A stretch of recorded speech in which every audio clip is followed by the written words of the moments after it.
It's still chilly in here. Oh, it's very cold in here.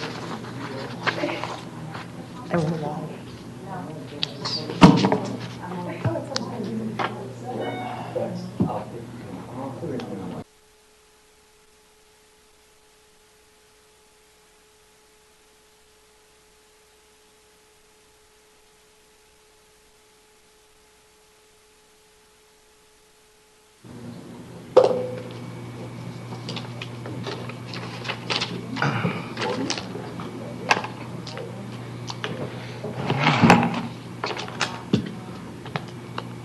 I didn't pay attention to where it was.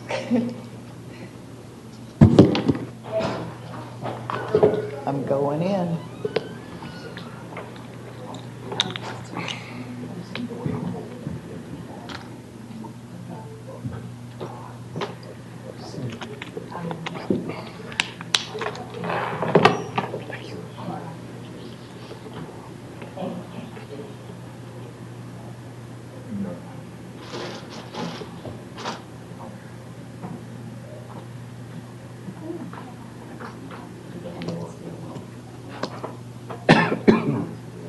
Don't worry, I'm taking care of you over here.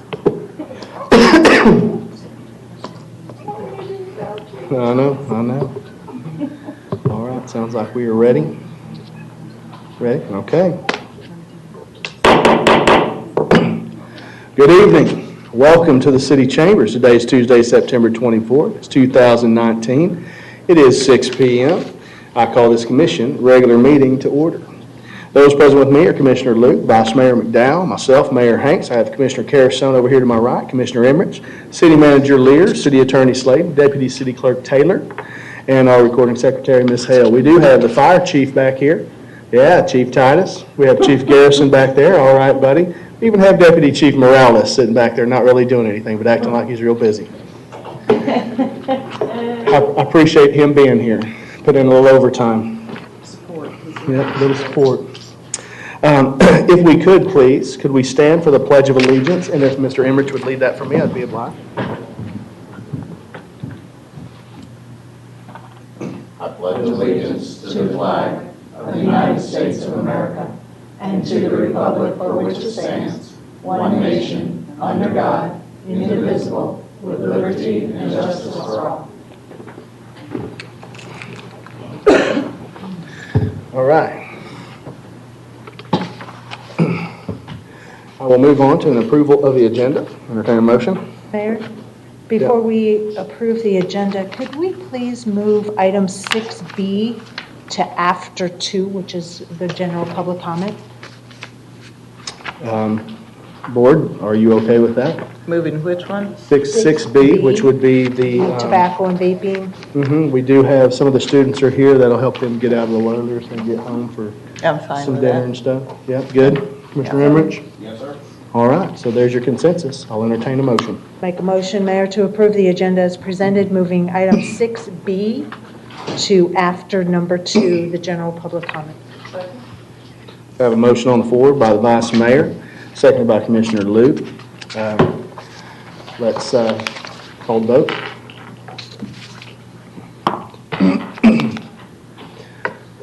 And that passes unanimously. Thank you, Board. You betcha. Moving on to public comment. Do we have any, Vice Mayor? I actually have 0 cards. Sounds good. We're going to move on to item 6B. We've done that. Ordinance number 2019-38. Huh? Oh, that's not 6B? The smoking and vaping one. Oh, yeah, that was 5B. I'm sorry. 6B. Discussion and possible action regarding regulating tobacco and vaping-related sales and advertising. City Manager, will you please introduce this item? Thank you, Mayor. I'm actually going to turn this one over to the City Attorney as she drafted this one for us. All right. Thank you, Mr. Mayor. I'm sure you all recall that prior to the student summer break, the students working against tobacco came and presented to the board about some of the dangers involved in vaping and having tobacco products sold to persons under the age of 21, and advocated the board adopt an ordinance regulating the sales and advertisement of tobacco-related products. In response to your direction, the City Attorney's Office has reviewed this issue and there's a full legal memo in the backup, but the short summary of the legal review is that the state has not preempted the city's home rule authority to regulate the sale of tobacco products or the use of vapor generating devices. The latter part is something that was added in by the legislature in this 2019 session. So the city does have authority to regulate these areas with respect to the tobacco-related sales and vaping. With respect to the authority to regulate advertising, it is our legal opinion, based on U.S. Supreme Court case law and some federal laws, that trying to regulate the placement of advertisements related specifically to tobacco products would violate the First Amendment. We also looked into what Alachua County has done to regulate this issue, as well as some other jurisdictions. We found that there are now 2 Florida localities that have addressed the legal age for purchase. One is Alachua County. I believe you saw their ordinance last time, and it's attached in the backup here as well. Just a few days ago, earlier in September, Fort Lauderdale also adopted an ordinance to change the age of 21 for all tobacco-related sales within the city. The ordinances differ a bit because Alachua County goes a little further and has a permitting scheme, and there's some administrative aspects to that as well that Fort Lauderdale does not have. There are some other jurisdictions that are regulating tobacco a little differently. A handful prohibit the display, sale, and distribution of tobacco by self-service means like vending machines, essentially. One county regulates the hours of operations of all convenience shops. That includes, but is not limited to, tobacco shops. And one county prohibits the distribution of free tobacco samples and coupons and other products in public places related to city property. So that's what we found in a nutshell in our research. We did, at your direction, meet with the students working against tobacco, SWAT. We met with their sponsor, who's Jennifer Zadonis, who's here today, and some of her students, and she's brought some different students with her here today as well. And they're still advocating for the board to adopt the maximum regulations. Also in our backup material in the legal memo, you'll see some kind of evolving stories. You've probably all seen some of these stories recently in the news where you have 1 or 2 governors who have banned this for their state. There's been some word from the federal administration that will be getting some administrative regulations banning certain types of vaping, including flavored tobacco products. So it's really a hot issue. And now the question is, what would you like us to do about it? All right. Well, thank you very much. Okay. Vice Mayor McDowell, you have 8 minutes. The floor is yours. Well, that was a great presentation. Thank you, City Attorney. I have a couple questions about enforcement based on using like the Fort Lauderdale or even the Alachua counties. How would we enforce something like that if it was to be adopted? And I don't know, City Manager, if that's something you can answer, or maybe the chief would have to come down. I would assume it's based on enforcement like underage drinking, if we were to raise smoking to the 21, but I'm not sure how that would. Are you talking about enforcing the actual purchases, making purchases before those ages? If it was 21, how would that be enforced? I would assume the police department would have to enforce that. First you have to catch them. And I know that we, agencies do, as far as like alcohol purchases right now, they every now and then will do a sting where they'll try to catch somebody selling alcohol to somebody who's underage. I don't think our police department's going to want to come up here and go into detail of their tactics of how they'll catch somebody. I would request that you not ask them that. Okay, and that's but fair. That would be their, they would have to do some kind of an undercover thing. But if Chief wants to give a broad overview, he's welcome to. If let's say a citation would be issued, obviously it would depend on who they busted, but would it also be cited to the seller and the purchaser, or is the onus strictly on the seller?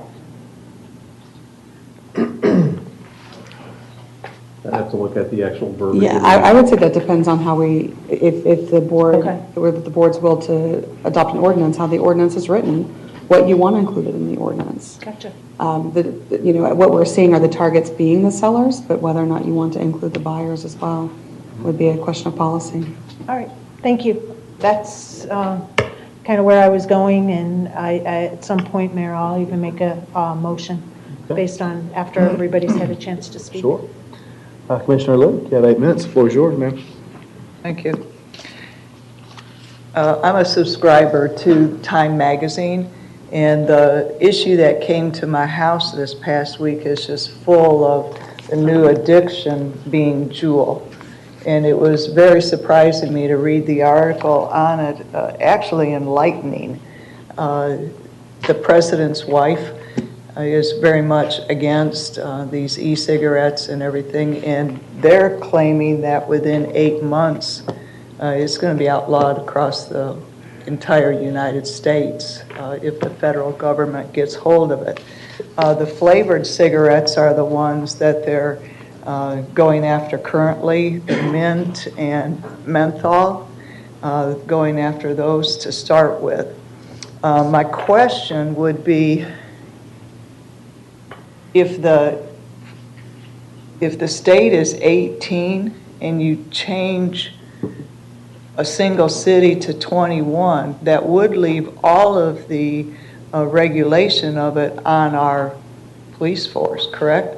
I mean, because isn't there a state agency that handles that type of regulation? Go ahead, that's fine. I thought there was a state agency that handles those types of things, but if we're an odd duck out, that would leave it to us to rein in our own, correct? The Alcohol Bureau in Name for the record. Chief Ty Garrison for the record. The ABT, the state organization that handles it, they're only going to enforce state statute. They're not going to enforce any city or county ordinances. That's what I So figured. the onus would be put on the police department. With respect to the 18 to 21 Right. age range. Right, okay. That's all I have, thank you. All right, Commissioner Carasone, you have 8 minutes. The floor is yours. Yeah, my question is there a way to regulate not allowing like fruity kind of candy-like vape materials to be sold? If you eliminate, because I assume that the intent is to get rid of the vaping and underage vaping, even though, as I understand, they're getting it online. So I don't know what we're doing, what the intent here is, because I don't think it's gonna, you can't regulate this. It doesn't work that way. But if that's the intent, then can you single it out where it's the stuff that the kids actually want to get involved, you know? We didn't find anything that would keep the city from regulating the sale of tobacco products generally. And then, now in state statute, it specifically says that we are not preempted, meaning that we can regulate the use of vapor generating devices. But what about, because as I understand it, because I don't vape, so vapor generated devices, and then there's the juice that's kind of secondary. So how do you regulate just the juice but not the tobacco products? I think Juice is a brand name. Well, Juul is a brand it's called, you know what I mean? Yeah, Juul's a brand name. That's what. But don't they put like a liquid thing inside of it? Maybe It's a cartridge. a cartridge, there you go. Yeah, I didn't find anything that would keep us from doing that. We didn't research that angle specifically. Nothing comes to mind. No one else in Florida has done that we found, but also no one else in Florida has done the vapor generating device, which is defined in state statute. I just have to find the definition in the backup. Yeah, see, I'm not worried about the device if we remove the actual thing the device needs. You get what I mean? Like, just remove They'll create the device with it in there. They'll just have to buy multiple devices. for the device, or it already comes in the device? Well, you can Buy get the those where it's all one piece, so. Dude, I don't do this, I don't know. I don't either, but I'm just saying, I think you can get. I'll tell you what I learned. A little bit from SWAT, and they are here today. They can illuminate you more, but that there's the vapor generating device, like the e-cigarette itself, and then you use the pod or the cartridge to deliver the vape, which is actually a bit of a misnomer because it doesn't actually vaporize which is causing some of the health problems, at least that's what I learned. And Ms. Adonis, the sponsor, is from the Department of Health, so she has a lot of information about this, but that they are also now making some disposables. Just think of like fountain pens, right? It used to be you bought the ink and you bought the pen, and they started selling disposable fountain pens right there all together. So that's a new product too. The e-cigarettes, I know that many people use to quit smoking, like the actual cigarettes, say they use the e-cigarettes, and it concerns me that we would remove the capability of those who are actually trying to quit to be able to get those. So this is, and then I thought vaping was different, that was like more of those big things that you put the juice in that goes with the, I have no idea. Would you like to ask Ms. That would be great if you could come up and Ms. Adonis, educate would us, you because I mind? really don't know. Sure. I mean, I know that there's some serious health issues, but Please state your name for the For the record, my name is Jennifer Stonis, Florida Department of Health. So it's a whole industry, and unfortunately, some of the devices are all in one. Some of them do require the juice. But to your point of the ones that have used it as cessation aids to stop smoking, we're not talking about taking it away from adults. We're talking about taking it away from kids. 18 That's and where it hits me. 19-year-olds. Yeah, but you've got 18 and 19-year-olds in high school that are just turning it into a black market, and you've got them turning around and selling it to the younger kids who don't have access to go to a store to buy it. So Okay, that's where it hits okay, me. okay, that And we makes sense. can't help these kids quit because all of the cessation devices and options like nicotine replacement therapies are available by prescription for adults only, so 18 and above. You cannot have them in children. They can't be used for children. So these kids that are getting addicted, I mean, I have my son and my daughter here who are also SWAT members. Caden is 13. God forbid he get a hold of this and start using, and he's addicted to it after 1 or 2 hits. I have no feasible way of getting him help to stop. Our pediatricians are at a loss because they don't have a way of getting these kids to stop either. I can give them mints, and I can give them a stress ball, and I can give them, you know, rubber bands and stress reducing solutions, yoga, things like that, but we can't give them anything to help them quit this addiction, and that's the scary piece. Wow, so I think we have something else to talk about in Tallahassee, because that's kind of. And there is that's some enlightening. legislation that's moving. Session is coming up, so there's some more legislation that's going to be pushing through. From a public health standpoint, it's too late, in my opinion, because we're behind the ball now. We're behind the ball. So everything that we've made progress in smoking reduction, when we knew smoking was bad, is now completely being erased by the vaping epidemics. I hope that answers your question. So it's kind of an all or nothing, basically. Yeah. And again, we're not trying to take it away from No, I adults. know, We're 18, trying 19, to minimize 20, 3 years, yeah. I children get you. access, youth access. Okay, I'm good, thank you. Welcome. City Attorney, to me, it sounds like really the way to, this is just me thinking here, the way to do this is to regulate, whether it's up to 21, but regulating the sales both in the stores and the black market. Is there, I mean, I'm guessing that we can regulate this in a way that we treat it kind of like the sale of drugs. You know what I'm talking about? Of drugs? Yeah, kind of like the sell. I'm talking about the seller side of it, not necessarily the purchaser, but the seller side of it. You know, if an 18 or 21-year-old selling to 13-year-old kids, you know, I mean. Well, I'll tell you how Fort Lauderdale did it, because they did just a kind of a simpler approach than what Alachua County did. They have a section on prohibitions that's unlawful for any person to sell, offer for sale, give away, or deliver. So even if I just give it to you, any tobacco product to any person under the age of 21 years. And they have definitions and all in their ordinance to explain, you know, what that means. They have another requirement that before distributing any tobacco product, the distributor shall verify that the recipient is at least 21 years of age using a state-issued ID, so essentially a driver's license, typically. And then they have a requirement for signage that at every place that sells these types of items, they post a sign that says the sale of tobacco products to persons under the age of 21 is against the City of Fort Lauderdale law, and proof of age is required for purchase. So those are the, and then the fourth thing is they have a self-service merchandise prohibited, like a vending machine, anywhere where anyone under age of 21 can go. So if it's 21 and over, you can have a vending machine.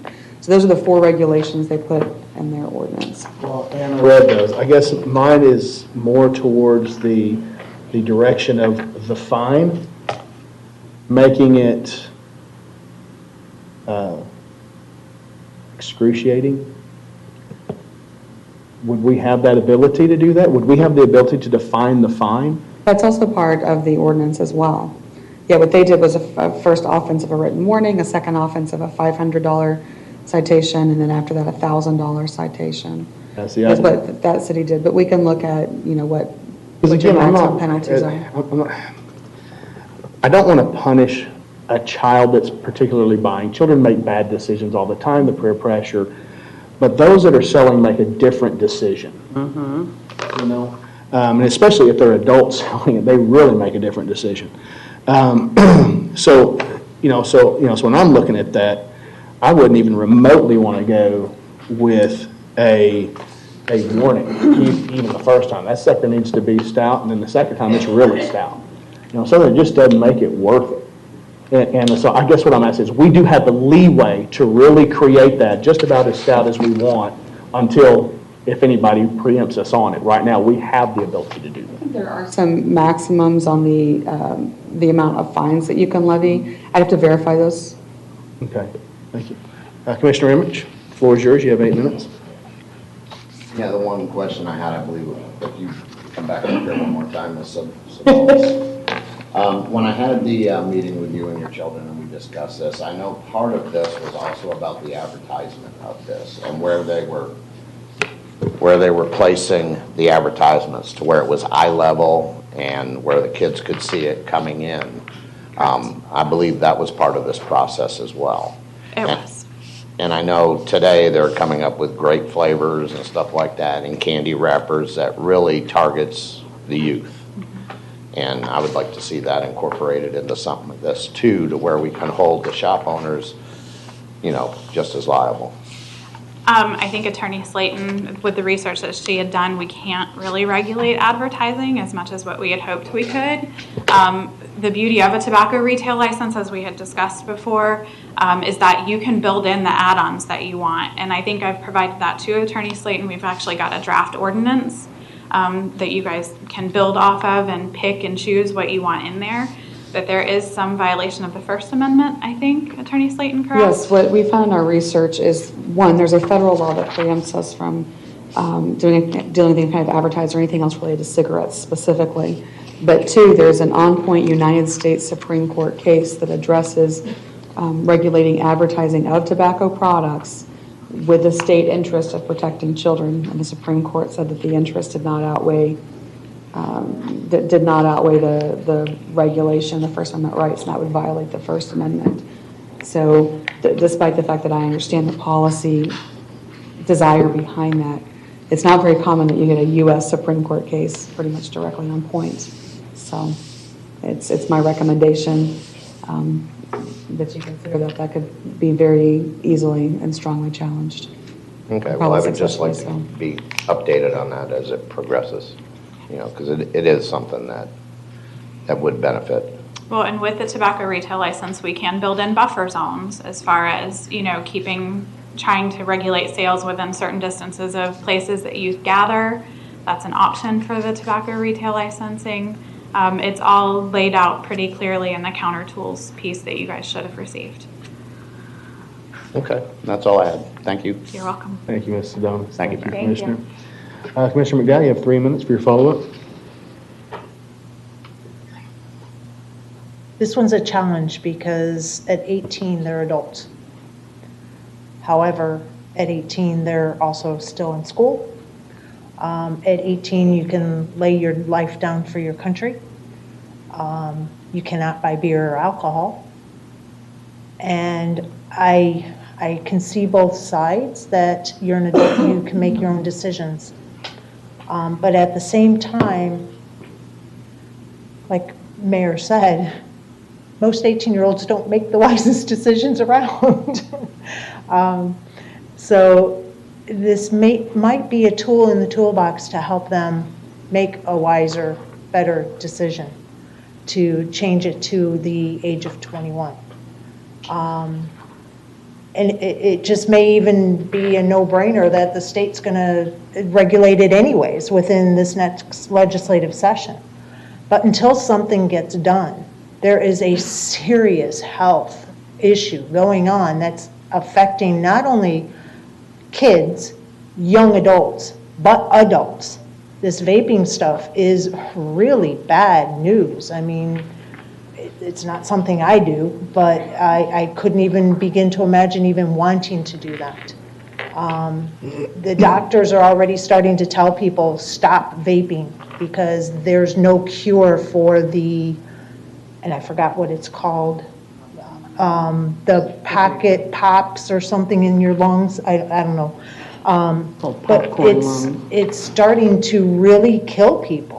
And it's starting to cause irreparable harm. There's no cure for it. So I would definitely be in favor of having the city attorney look at an ordinance to increase it to 21, similar to what Fort Lauderdale did. Maybe even get some feedback on how it's working in Fort Lauderdale. So But it did just go into effect, I believe, September 4th, so. Yeah, And the LATUS hasn't gone into effect yet, so we were not going to have very much data on And that. I read that in the Fort Lauderdale one, they took it to be effective immediately, but they're not going to start enforcing it for 6 months to kind of give everybody a chance to get on board and stuff like that. So I'd be in favor of at least bringing back an ordinance at 21. Thank you. Commissioner Carasone, the floor is yours. You have 3 minutes. Couple of things. I guess that if the intent is to keep it out of the hands of the children, then, I mean, it doesn't have to be 21. It could be 20. It could be 19, because a 19-year-old's not going to be on campus. That's one thing. The other is, I guess, the sales. My concern is the sales of fruit flavors and children geared marketing, and I know we can't really do much about the marketing aspect, but I'm not sure how you would word that, like a prohibition of children-oriented types of liquid or jewels or We would have to define it, and so, with the other jurisdictions, the other two have defined it very broadly, any kind of tobacco-related product. If you want it specific to, the jewels or the cartridges, then we'd have to define it to mean that, as opposed to. Well, that's what I would But support. if you do the larger umbrella, then it is included. Yeah, no, I would support the vapors and the jewels and the cartridges. I'm okay with that.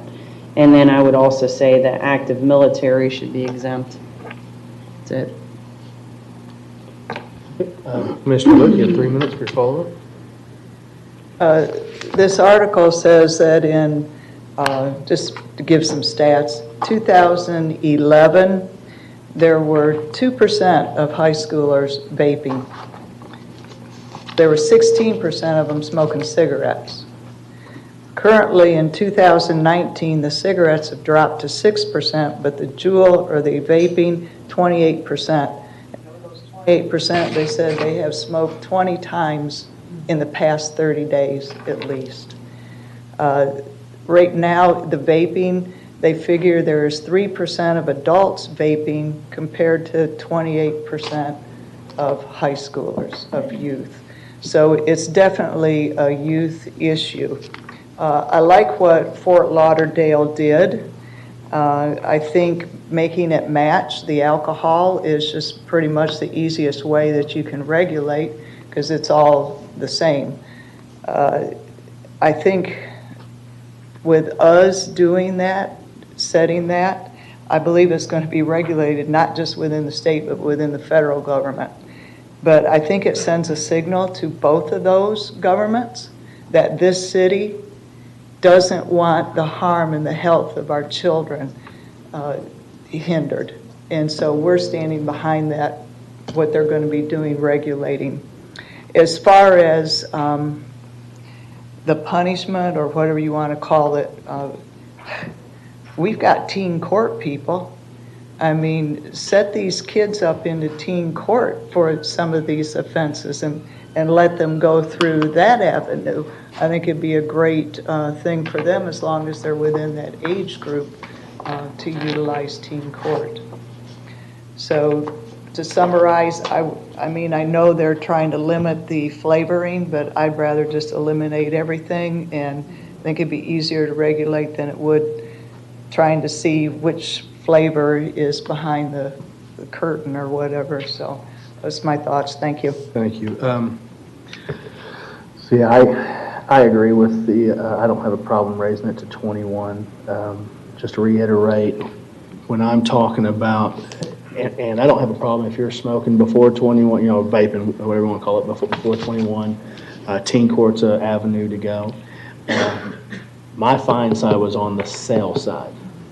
You know, those that are selling it actively, knowing what they're doing is wrong, that's where I think that punishment needs to come. Especially if you're, you know, like I said, if you're over 21 and you're doing that with kids, you know what's right there. So I just wanted to reiterate on the punishment side, it was more towards the sale aspect of it than it was the child that is getting it. Because I do think that, you know, this is a hard thing to legislate.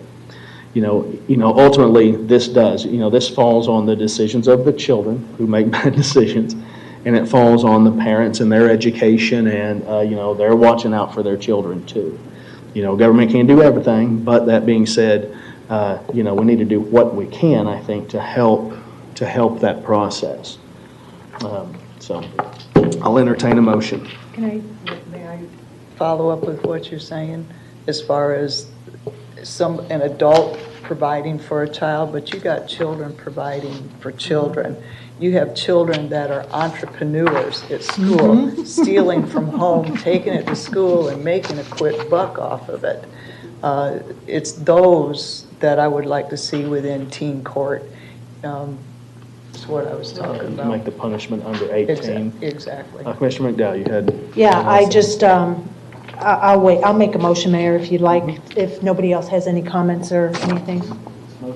Okay, I'll make a motion, Mayor, to have the city attorney work with SWAT and the police department to bring back an ordinance similar to the Fort Lauderdale, and looking at the Alachua County's ordinance and incorporating them to fit the city of Northport, and bring back an ordinance for first reading to the commission. I think they need stronger direction than that. To have those two and just blend them to come back for the city. The reason why I said to work with the police department and with SWAT, because there might be some things in the Alachua County's ordinance that could help the Fort Lauderdale ordinance and work together in that way. I don't know about the specifics, and I think that when it comes back for first reading, we can sit there and dissect it and look through it and strike things at that point. If I may, Mayor, I do agree we need a little more direction, because we would do that anyway. I do need direction to understand a little bit about the policy you want to go toward. Fort Lauderdale really addresses that sale point at the age of 21. Alachua addresses the sale point at age of 21, but then also has an entire licensing and permitting program with it. So we need to know what components you are looking for. Okay. See, I go with Fort Lauderdale, making it simple. What Alachua is doing, oh man, you've got a whole lot. Let me see if we have a second for this. Okay, let me pull that and start over then, based on the information from the city attorney, if I could, Mayor. I'll make a motion to have the city attorney and the police department work together with SWAT as needed and bring back an ordinance for first reading similar to the Fort Lauderdale ordinance of 21 age for all tobacco products. I'll second. I have a motion on the floor by the Vice Mayor, seconded by Commissioner Luke. Vice Mayor? Yeah, I think we have proven in these past 3 years that the city of Northport is kind of a leader with different things. We started with chickens, we went to body cameras, we look at things with a different lens and try to be innovators in our city.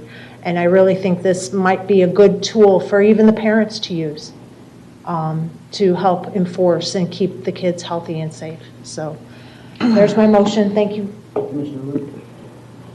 I think it's making a stand. I think it's making a statement. And yep, they can probably go to another city and purchase, you know, and I mean, I can't say we because I didn't, but people in my state used to cross the state line to get alcohol because there was a difference.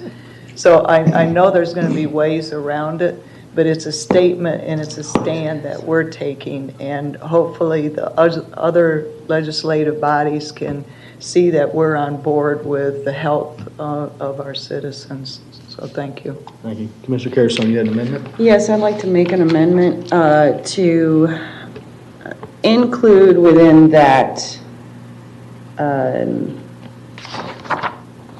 ordinance the details of being sure that teen court is used as punishment for those users that are found to purchase within the under 21 limits.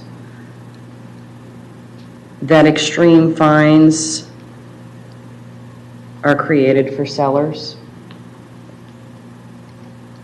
and that there is some sort of repercussion for the sales by another to underage users, as well as having active military exempt.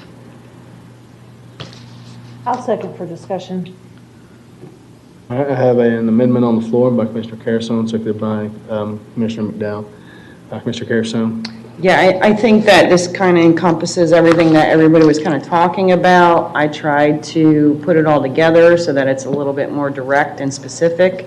I really would like to see a complete prohibition of the, fruit flavors and children-oriented types of, but I know that's kind of impossible. It has to be 21 and under, and I don't know if that's really legal, but I would love to see it. As far as active military is concerned, I think the active military already has it at their hands on base, I just think that if you're old enough to die for our country, you're old enough to drink and smoke. Sorry, that's my belief. Ms. Slater. Thank you, Mr. Mayor. I would just like to clarify with the amendment what the direction Commissioner Carrison and Vice Mayor McDowell are looking to go, because there's been reference to the Fort Lauderdale ordinance. The Fort Lauderdale ordinance restricts the sale of the products. Mm-hmm. It doesn't restrict the buy of the products. So it doesn't punish a 14 or 15-year-old who buys it. It doesn't punish someone who's 19 and in the active military who buys it. It only relates to the sellers. So if you want to include a provision for the buyers too, there's a little bit of conflict between the amendment and the main motion that we need clarified. Well, in the amendment, she did specify teen court users for the purchase of under 20, that purchased and they're under 21. So she did have that in her amendment. Yeah, so it would be a revision to, while we've used the Fort Lauderdale as a template, we would, in addition to it, say, in cases of users, I see. Use teen court, and that's only when you catch them, because most times you won't, Mr. Couldn't it been put like possession of if you're underage in that category? Wouldn't that be a better scenario? You're 15, you're caught with it. Teen court? Teen court. This covers users, but it's possession of it. That's kind of where I was going at, but not necessarily. You could have scenarios out there that, well, I'll just give it to the 15-year-old and I ain't going to jail. Exactly, that's what I'm worried about, because that happens a lot. The 15-year-old will say, oh, hell no, I don't want to hold it. You're going to jail. Because they do have penalties for both sides of the coin. You wouldn't go to jail, you'd go to well, jail, but yeah. You know what I'm saying. Commissioner, which I think Jill, or Commissioner Luke, really kind of hit it. This is going to be really hard to regulate anyways. Right. You know, it's more about making a statement and making a stand, letting people know, letting our legislators know, that we're creating an ordinance over this. And I think that says something to them too, whenever we do this. Wait, I think looks we're like getting some there's- legal advice going on. City manager? Right now, under 18 is not allowed to buy them anyway. Right. Not allowed to buy what? Vaping products Any and of the cigarettes. vaping, electronic cigarettes, Right. anything like that. Okay. I know, well, I understood that, but say, But you're talking about 21. possession that's already coming under Florida statute. So- but I thought that Okay. 18-year-olds, 18, 18. could go to teen court. So if you found an 18-year-old that was purchasing it and the seller got the large fine, then the 18-year-old maybe could go to teen court and do some volunteer time and maybe even make them work with SWAT, but I guess not, huh? It did. Todd Garris, for the record, just throwing it out there. We're also going to now have to determine what's in this device, whether it has any type of prohibited material in it.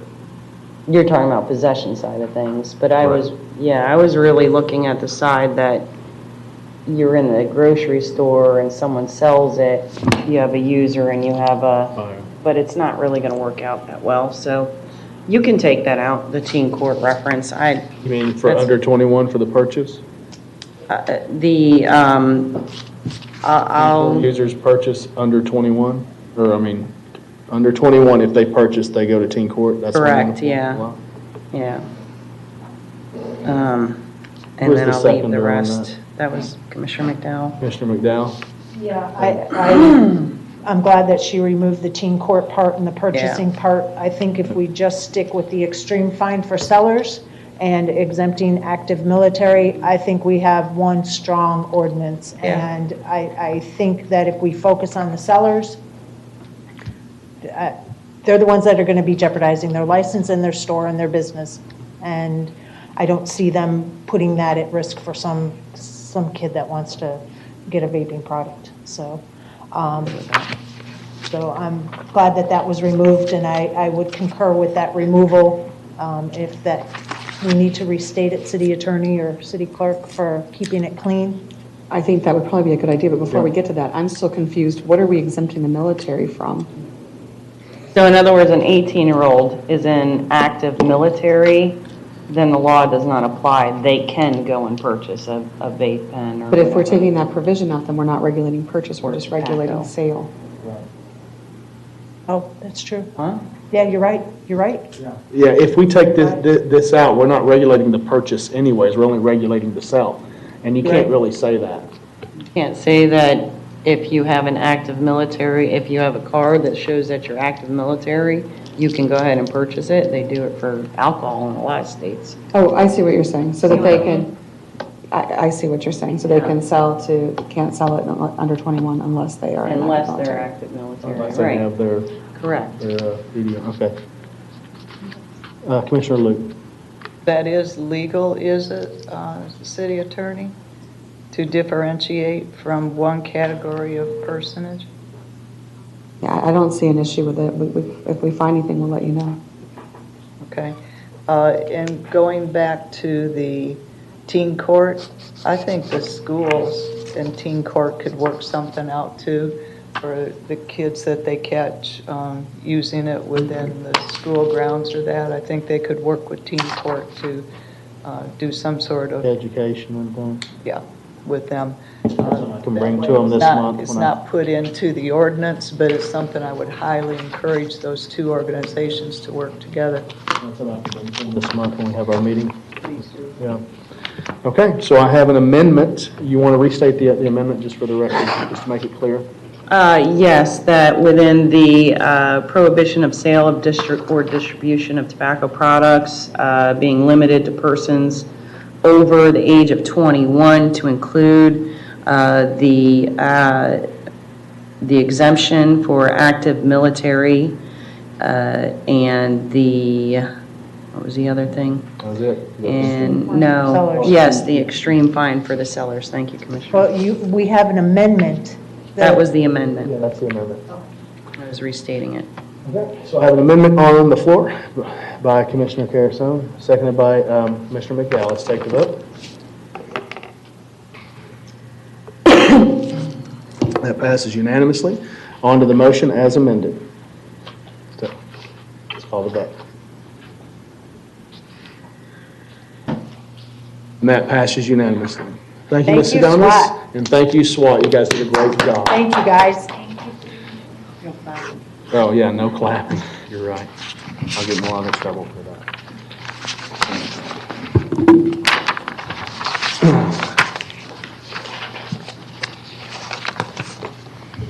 All So right, one for so our now- kids. Yeah, it is. So now we're going to move on to announcements. City Clerk. Before we do, Mayor, I just have to say, that was brought forth by the kids. It absolutely was. And, you know, I commend them because they came here earlier this year and they came back. They saw it through to the end. And I hope you guys will come back for first reading and second. So thank you very much, you guys. Thank you, Mayor. Yeah. Okay, moving on to announcements. City Clerk, please read announcements into the record.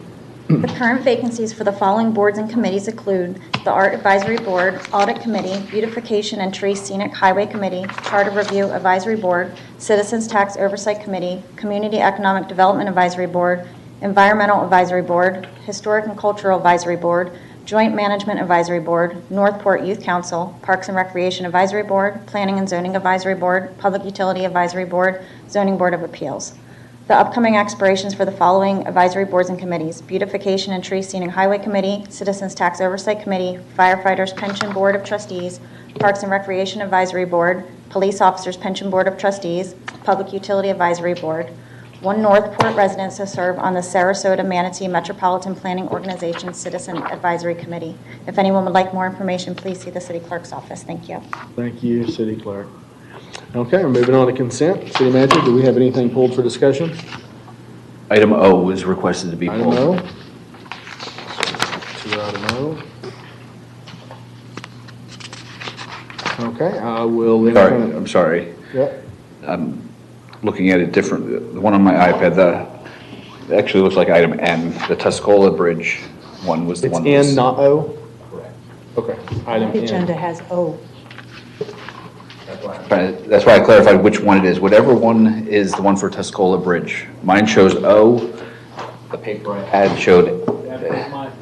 When I was in the agenda briefing was different than yours. Yep. N is being N, pulled. yeah, it's N. So yeah, it'll be 19, 10, 16. So, Is the one that was, so then, hold on, Mayor, then that means something's missing from what was noticed versus what's, I think what. I'm confused. Yeah, I think what is, my agenda briefing, the document I received from the city manager's office was different, but I don't think, the one that was advertised was different. Amendment to the agenda, the one that is electronically out there for the public to see, it is item N, Yeah. 19-1016. That's what I have. Yeah, I have N right here. So it's item 19-1016. Okay, so I will entertain a motion to, The button's pushed already, so. okay, go ahead. I'm not making the All motion. right, go ahead. I'll move to approve, wait, oh, I don't have it. I'll move to approve the consent agenda items A through M, O, and P. Second. Motion on the floor by Commissioner Carrasone, seconded by Commissioner Liu. Let's call the vote.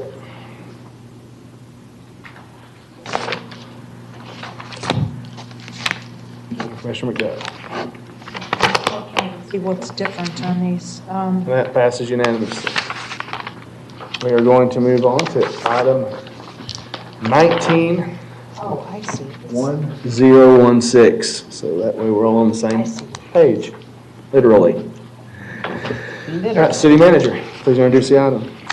Thank you, Mayor. If you remember, a little while back, we had another item related to the Central Park at Northport area, and this item was not ready at that point in time, which was related to the bridge and the reimbursement agreement for the developer building the bridge. So this item has been added to this meeting now that everything's in order. So with that, we do have the engineer, and Nicole Galehouse from planning is here as well. If you guys would like her to give you an overview of it, she can. Otherwise, we'll just open it up for questions. Okay, sounds good to me. Do I have anybody that would like to speak to this agenda? I thought they were going to have a presentation. Oh, we had a presentation. The presentation was, I guess, my Okay, do you want the was the question. presentation? Okay, yes, we'll have a presentation. Thank you, Ms. Gallagher. They're here. For the record, Nicole House, Planning Division Manager. So the agreement that you have in front of you is for the design, construction, and permitting for a bridge to go over the Cocoa Plum Waterway at Tuscola Boulevard. It sets out the requirements that the developer will have to do in order to construct the bridge and a method of reimbursement for the construction costs out of the impact fees collected within that development. It puts in a timing consideration that the bridge has to be constructed before the 251st building certificate of occupancy is issued for the single family homes, and sets out the method of reimbursement requests. And that's it in a nutshell. So if you have questions, we're here. All right, Commissioner McDowell, you have 8 minutes. The floor is yours. Yeah, so I'm looking at A in the agreement, and it says here, item A, the very first thing, it says, more particularly described in Exhibit A attached here too.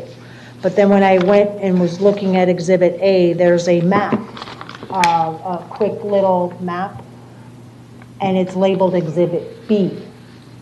So maybe we need to say Exhibit A and B? Exhibit A is the legal description. It's the correct reference for that section. So does this Exhibit B need to be changed? No, ma'am, look before that Exhibit B, there's a 6-page Exhibit A with a legal description. With the legal description, but this B was also part of something. Exhibit B is referenced In section, whereas clause F. Yes. Showing the alternative bridge connection point. Thank you. All right, so that's taken care of. Thank you. In F, it says there that the Cocoa Plum Waterway having 2 travel lanes and sidewalks on each side. There's no mention of lighting, and I know some of our bridges across the Cocoa Plum, some have lighting and some don't. So will this have lighting on it? Our current ULDC does require lighting on all roadways, so it will have to meet those requirements when it comes through the development review process. Thank you for that clarification. Hopping over to 3A.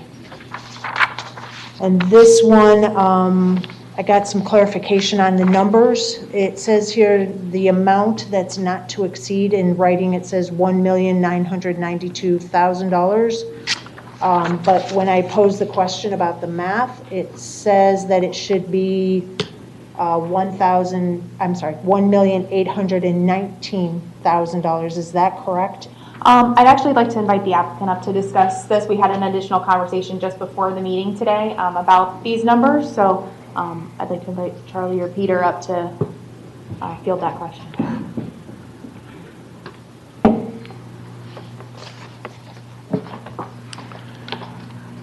Good evening. I'm used to saying I've been sworn, but I guess I don't have to be this time, right? We were welcome to swear at us. You're very trustworthy, so yeah. Say your name for the record, sir. Yeah, so, I was talking. Say your name for the record. My name is Peter Van Busker with Kidley Horn, for the record. Thank you. I guess I should do that part. So I was talking to Nicole before the meeting, and I explained to her where we get the numbers from, and I think the last number of the 1992 would be confusing because there's really something left out that my analyst should have put in as a line item, so you would know how it got there. So I'll just take it quickly through the math. So it starts out, you've got the $1,233,750 for the bridge. Then there's $35,000 that's added to that for the roadway connections from either end of the bridge. That totals to $1,268,750. We then take 10% of that. That's where we take 10% of the contingency. So it could be confusing that we added in the design and you took contingency with that, but we didn't add that in yet. So once you add the contingency to the $126,750, you're at $1,395,625. Then we add the design fee of $175. Slow down, slow down, please. So you didn't add the contingency? We added the contingency to the to the construction costs. We Okay. didn't add design to the construction cost, then take the contingency. So the 10% contingency is only on the construction cost itself. Okay, so you have 1,233,750, adding the connection roadway of 35,000, adding the design and permitting of No, 175. you don't do that yet. So Okay, just so what- for construction, you're right, the 1,233,750 plus the 35,000. Okay, Okay, so then you take the 10% of that is 126,875. Okay. We add that to get a construction with contingency of 1,395,625. only 395, 625. Then we add the design fee of 175,000. That takes you up to the 1,571,000. That's just rounding to 1,571,000, which is what you're seeing on the document that was provided.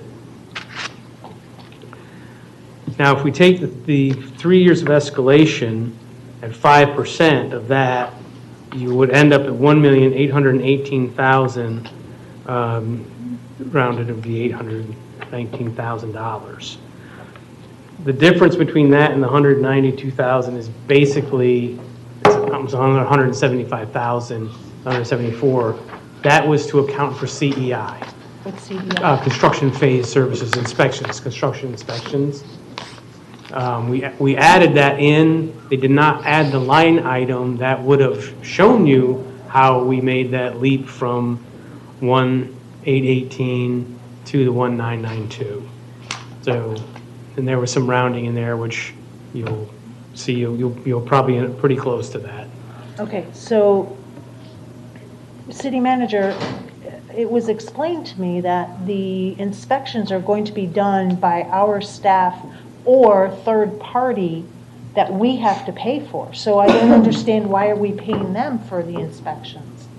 Well, you're not paying us, really. You're reimbursing our costs. But we're paying, Well, no, I would say Depends who this. pays for them. If you would want the developer to hire the CEI, which would be reimbursable, that's what we can do under that 1,992, the $1,992,000 number. If the city would like to control that and they would like to hire the CEI directly, then we would just be at the 1,818,000 number. okay. So city manager, Ma'am. based on the question that I asked, who's inspecting it? And if it's not us, who pays for the inspection? And in the response, it was the city will do the inspecting and we have to hire a third party at our expense. So why would we include it with the cost of construction payable back to the developer in the impact fees if we're already paying for that ourselves as a city? If we pay it, we won't pay them back for it. If we have them do it, then they would hire the person and we would reimburse them for that cost. Okay, but if you go to the line 3A, it says that the design, permitting, and construction of the bridge, we would be responsible for reimbursing for the $1,992,000. But if we're paying for the inspections, it should say $1,819,000. Correct. Yes. It depends which way you go. So yes, if we hire it, which would be our preference, that we hire them and control it. That way, we're in control of it. We know the person we want is hired. So yes, under our preference, this number would be changed to the 1,800,000 and whatever that number was. Yes, that number. So because the inspections are missing on that probable construction sheet, we can change that number to the 1.8, whatever. Yes, ma'am. Okay, All thank right. you. Thank you. Commissioner, okay, I'll entertain a motion. We have no other questions. More questions. You have 3-minute follow-up. 3-minute follow-up. 6:50. Line number 13. I'm sorry, item number 13. If this developer does not get to the 250 mark and something happens with the economy and they decide they're not building anymore, can this be transferred to another developer?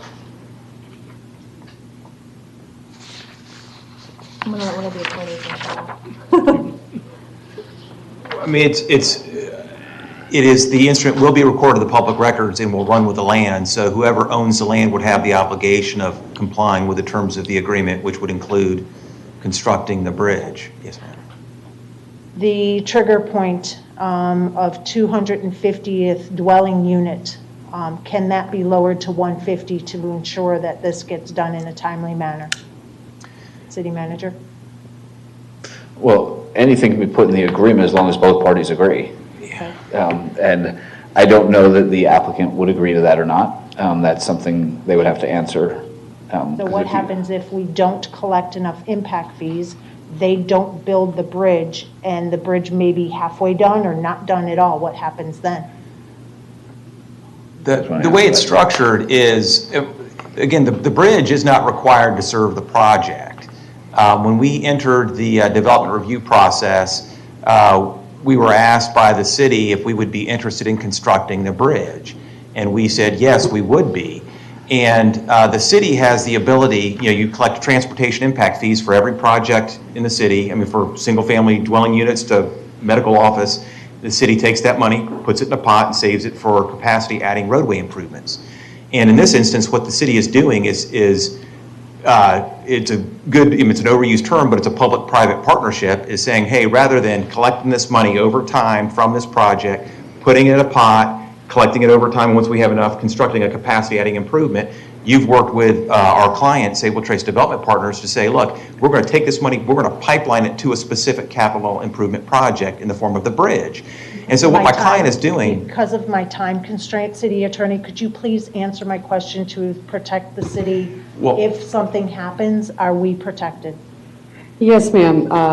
There's remedies inside the agreement.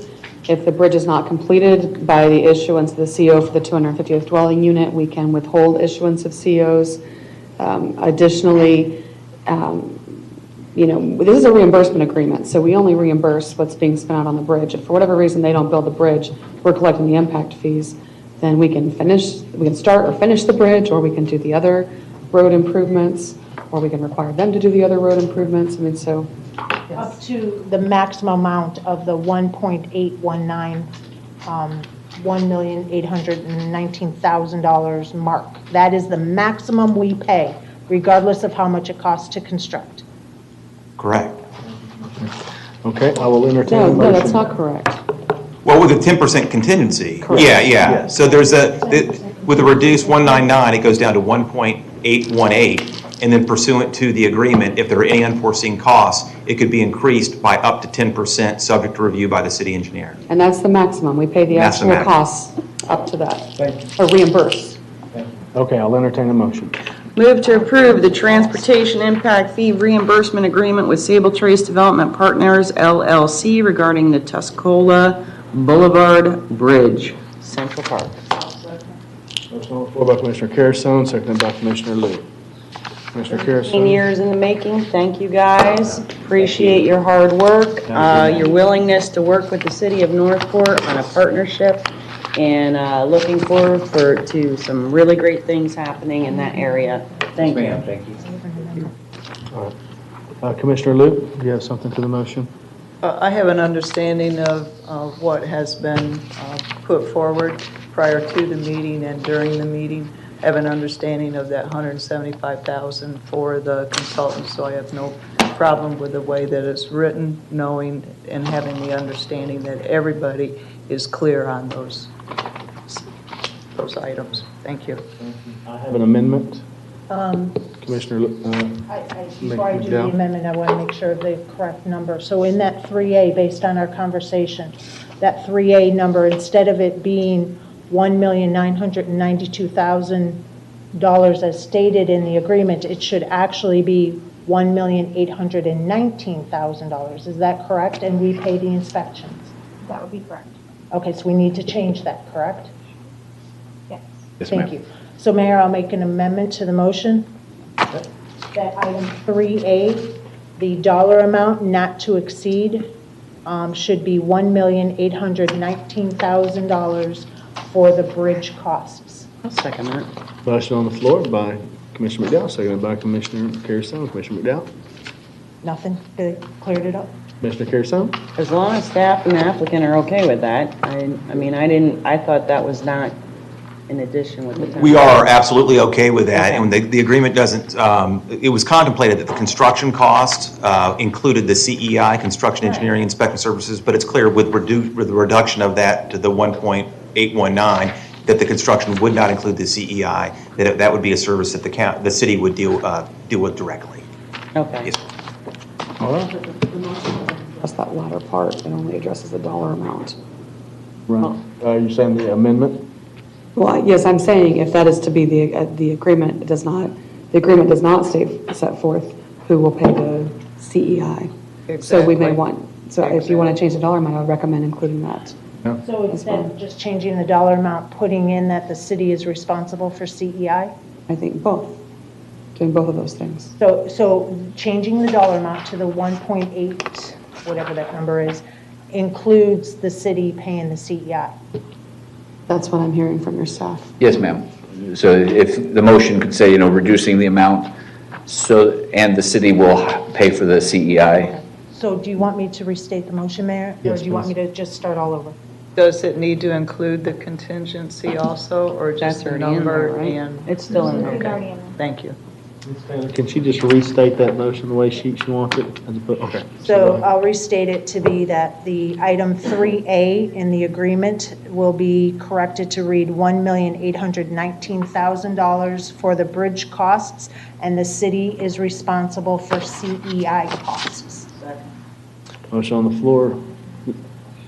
Yeah. Have an amendment on the floor by Commissioner McDowell, seconded by Commissioner Luke. Commissioner McDowell? No, thank you for letting me do the motion, the amendment. Yep. Commissioner Luke?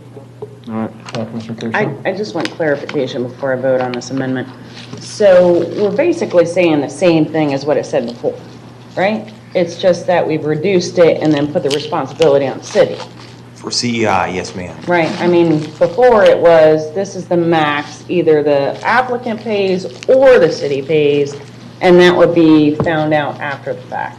Is that, the city, either way, I guess, technically the applicant pays, but it was either reimbursed or not reimbursed. As the agreement is written currently, the applicant pays for, or the developer pays for everything, and the city reimburses up to the maximum. So we'd be clarifying that among the construction services the developer is providing, it does not include CEI, and as a result of that, the max not to exceed amount is being reduced consistent with that. And so I think I hear that the motion would be to change the cost in that 3A, and then perhaps to clarify, Ms. Slate and I can maybe add language to paragraph 2 that talks about developers' obligations to make clear that the construction does not include CEI. And then under 3A, or under 3 or 3A, we can make clear that the city would be overseeing the CEI. I said that in the amendment. Yeah. Here's, CEI is not mentioned in this agreement at all. But I thought that was the intent of the board, is to clarify that CEI is not included in the cost, it's being reduced, and the city would be. That's what I Yeah, heard. well, that's what we're saying. Yes, ma'am. well, that's what he's saying. I think we're all on the same page. But what I'm trying to say is that, Just in different languages. as it's stated, as it is, right now, it has a max limit. Yes, ma'am. If you pay for it out of pocket, it gets reimbursed to that amount. Correct, yes, ma'am. We are changing it so that you don't have that option to pay out of pocket. The city must pay for it With regard to CEI services only. and take it out of your money, correct?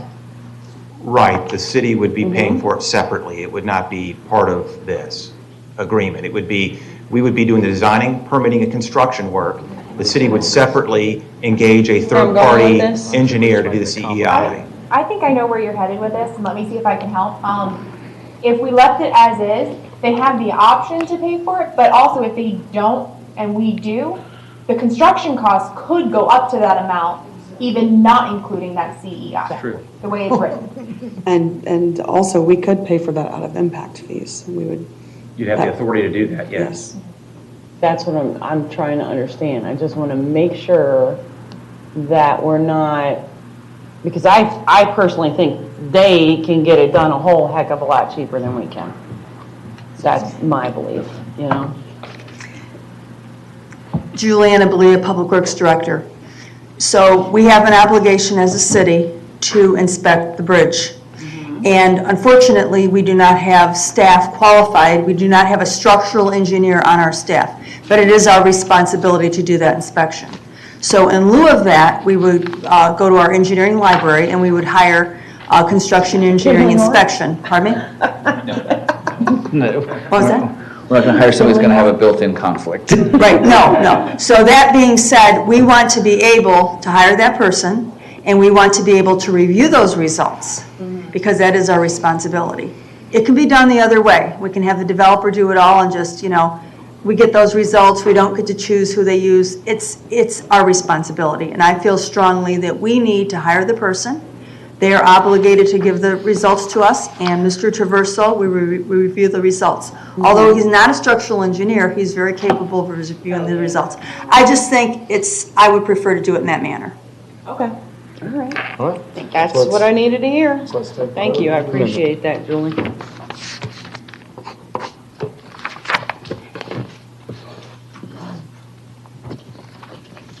We're doing the amendment? Okay. That passes unanimously. Now let's call the vote on the motion as amended.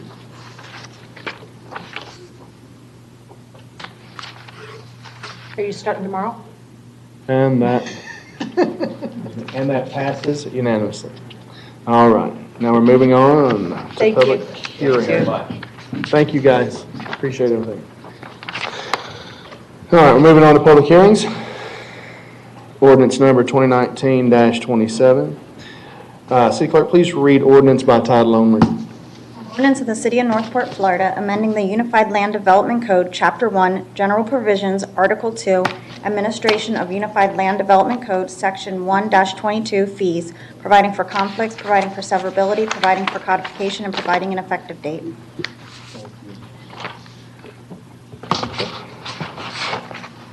City Manager, can you give us a presentation? Mayor, again, this one is second reading. We had direction from the commission back in November about this, directing us to bring you back an ordinance allowing us to delay the collection of these fees for the vacation of an easement, with the authority going to the city manager to do that. It's not a waiver, it is a delay. Ultimately, if the commission decided to collect or not collect ones, then that would be done at the time that the actual easement was vacated. This also went in front of the Planning and Zoning Advisory Board. They unanimously recommended this ordinance as well. And like I said, this is second reading, so we had more discussion at first reading. I see no discussion, so I'll entertain a motion. Move to approve ordinance number 2019-27 as presented. Motion on the floor by Commissioner Luke, seconded by Commissioner Carrasone. Commissioner Luke, you have anything to that? Thank you for all the good work, everyone. For Carrasone? All right. Let's call the vote.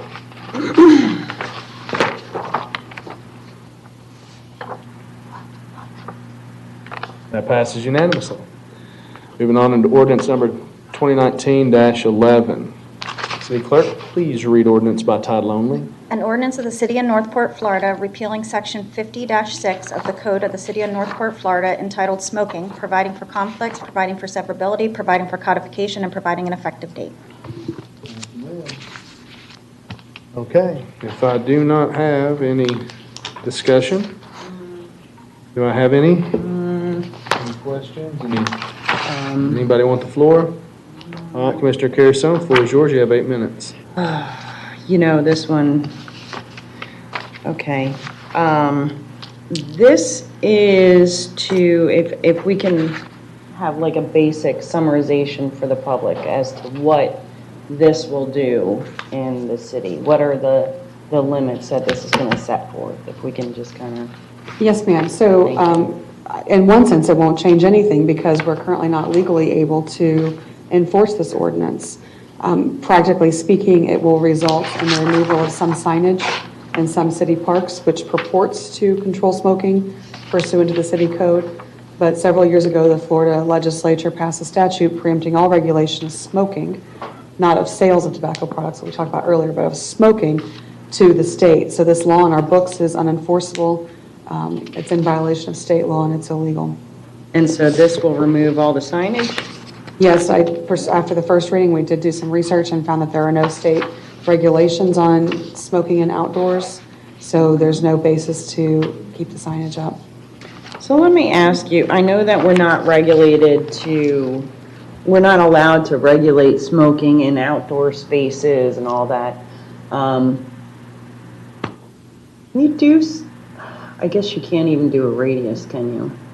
Like smoking around children and stuff like that, you can't like shouldn't smoke around a child at any of a city park within an X amount of feet? No, ma'am, the preemption is very, very broad and it's very, very direct. The statute specifically says this part expressly preempts regulation of smoking to the state and supersedes any municipal or county ordinance on the subject. This is, the name of the act references indoor. The courts and the Attorney General have clarified that this plain language applies to indoor and outdoor. We can't regulate smoking, just period. Okay. All right. I was trying to find a way to regulate it around children because that just irks me when you're smoking with kids and around kids. I'll make a motion, Yes, Mayor, ma'am. to approve ordinance number 2019-38 as presented. Second. Motion on the floor by Vice Mayor McDowell, seconded by Commissioner Luke. Vice Mayor, do you have anything to that? Luke? Would you state what the ordinance number was again, please? 2019-38. I have 2019-11. I'm showing 30. Oh, no, you are right. I'm on the wrong one. It was 38. Yeah, I'm sorry. 2019-38, an ordinance yes. of the City of Northport repealing Section 50-6 of the Code of the City of Northport entitled Smoking. Yeah. Thank you, City Clerk. And I'm showing 39 on mine, so, okay, thank you. I go by the agenda. I 11, so. We're way off. Yeah. These things organized. It's showing 38 up here, and then it's showing 39 down here. Right. That's why I was questioning which one it was to make sure it was accurate. Gotcha. Let's take the vote.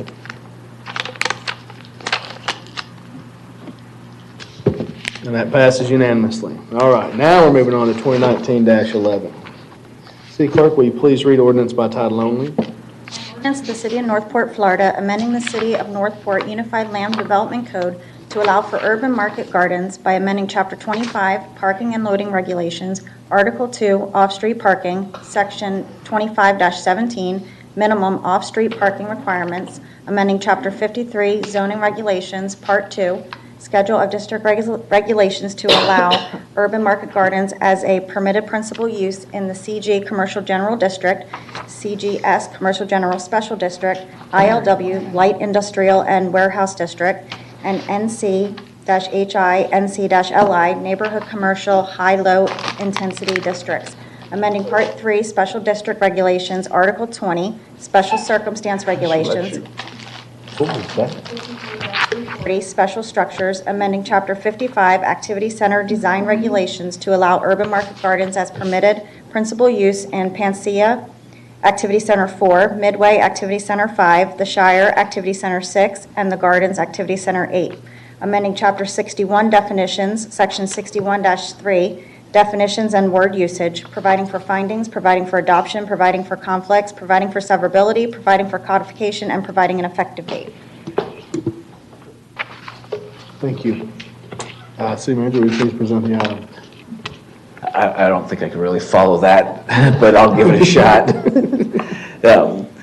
This has been something that you have worked on for a while. It came to you for first reading back in April of this year. There was a extensive list of recommended changes between first and second reading, which are included in the backup and have all been done. They are listed, like I say, in the staff summary. I'm not going to, my intention is not to go over each one of them because we already did that at the first reading. So with that, we'll entertain any questions. I don't think we have public comment on this. We usually do. I have no public comment for the. I didn't think so. I didn't see anybody that normally would have done it. I just wanted to verify because this one always has. Okay. Commissioner McDowell, you have 8 minutes. The floor is yours. Yeah, I'm going to start with the line number 248 in the second reading, and that's the actual definition of an urban market. I was looking at the whereas clause, and if you look at line 25, it includes private enterprise and an organization. So I think they need to be included in the definition. And I'll give you what I wrote for the definition. Also, if you look, it says for commercial sale to consumers and restaurants. We can just condense that and say end users, because maybe somebody that's got a commercial garden wants to sell to Detweilers or sell to Publix or sell to some other entity that's not included as a consumer or a restaurant. Just an end user kind of captures all people that are buying the product. And then we can also say urban market gardens may also include plant nursery sales. Because if you go to what the definition of a plant nursery is, it kind of corresponds to what an urban garden is. So when it comes time to make the motion, I do have written the beginning part of that definition to incorporate the private enterprises and organizations that are mentioned in the whereas clause, and then the end user and urban market garden. So I just want to keep that on the forefront. If you go to line 155, I'm sorry, line 117, it talks about the size. It's been my understanding that to limit it to the 3 acres of usable space, I think is the word that's kind of thrown out there. Usable space is for the garden, but it doesn't include the amount of parking that's required or a building. So I'm trying to remember what the name of the organization is, that Department of Agriculture says that it could be up to 10 acres. So why not just leave it up to 10 acres? I don't remember the reasoning that we had it split down to 3 and 6 when Department of Ag has specific criteria. So the, again, for the record, Nicole Galehouse, Planning Division Manager. The original conversation of why we were limiting the size of the urban market gardens went down to the agricultural assessment that can be applied to the property, which affects the property taxes pretty significantly. So it has a big impact on what those look like. The original, I think, had it at a certain acreage, and commission direction was to change it to 3 acres in neighborhood commercial and 6 in the other zoning districts. But if we have it at 3 acres and you have your buffer area, you have your parking area, that really isn't going to leave much room for growing. Right, so I think it may come down to what different municipalities and city and counties throughout the country have looked at urban market gardens as. If you're looking for acreage, we have acreage where you're allowed to do agricultural uses. Urban market gardens are generally, and it's not really how it's applied here, but generally it's more of like an urban infill to allow for food to be available, fresh food to be available when there's food deserts or things like that, to allow for that. So I think that's why the size limitation came in, part of why the size limitation came into play was that it's consistent with what most municipalities look at an urban market garden as. But again, we do want to carefully consider that impact to our tax base with that size limitation. going to, I think it's like line 151, it says urban market gardens are subject to development regulations and major site and review. How much is that going to cost? The cost varies depending on the acreage of the property. Okay, so if it's 3 acres, because that's what you're saying we have to keep it at for neighborhood commercial. I still don't understand that, but.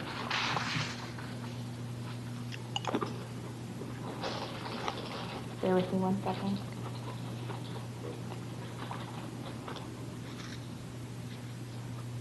The major site and development application starts at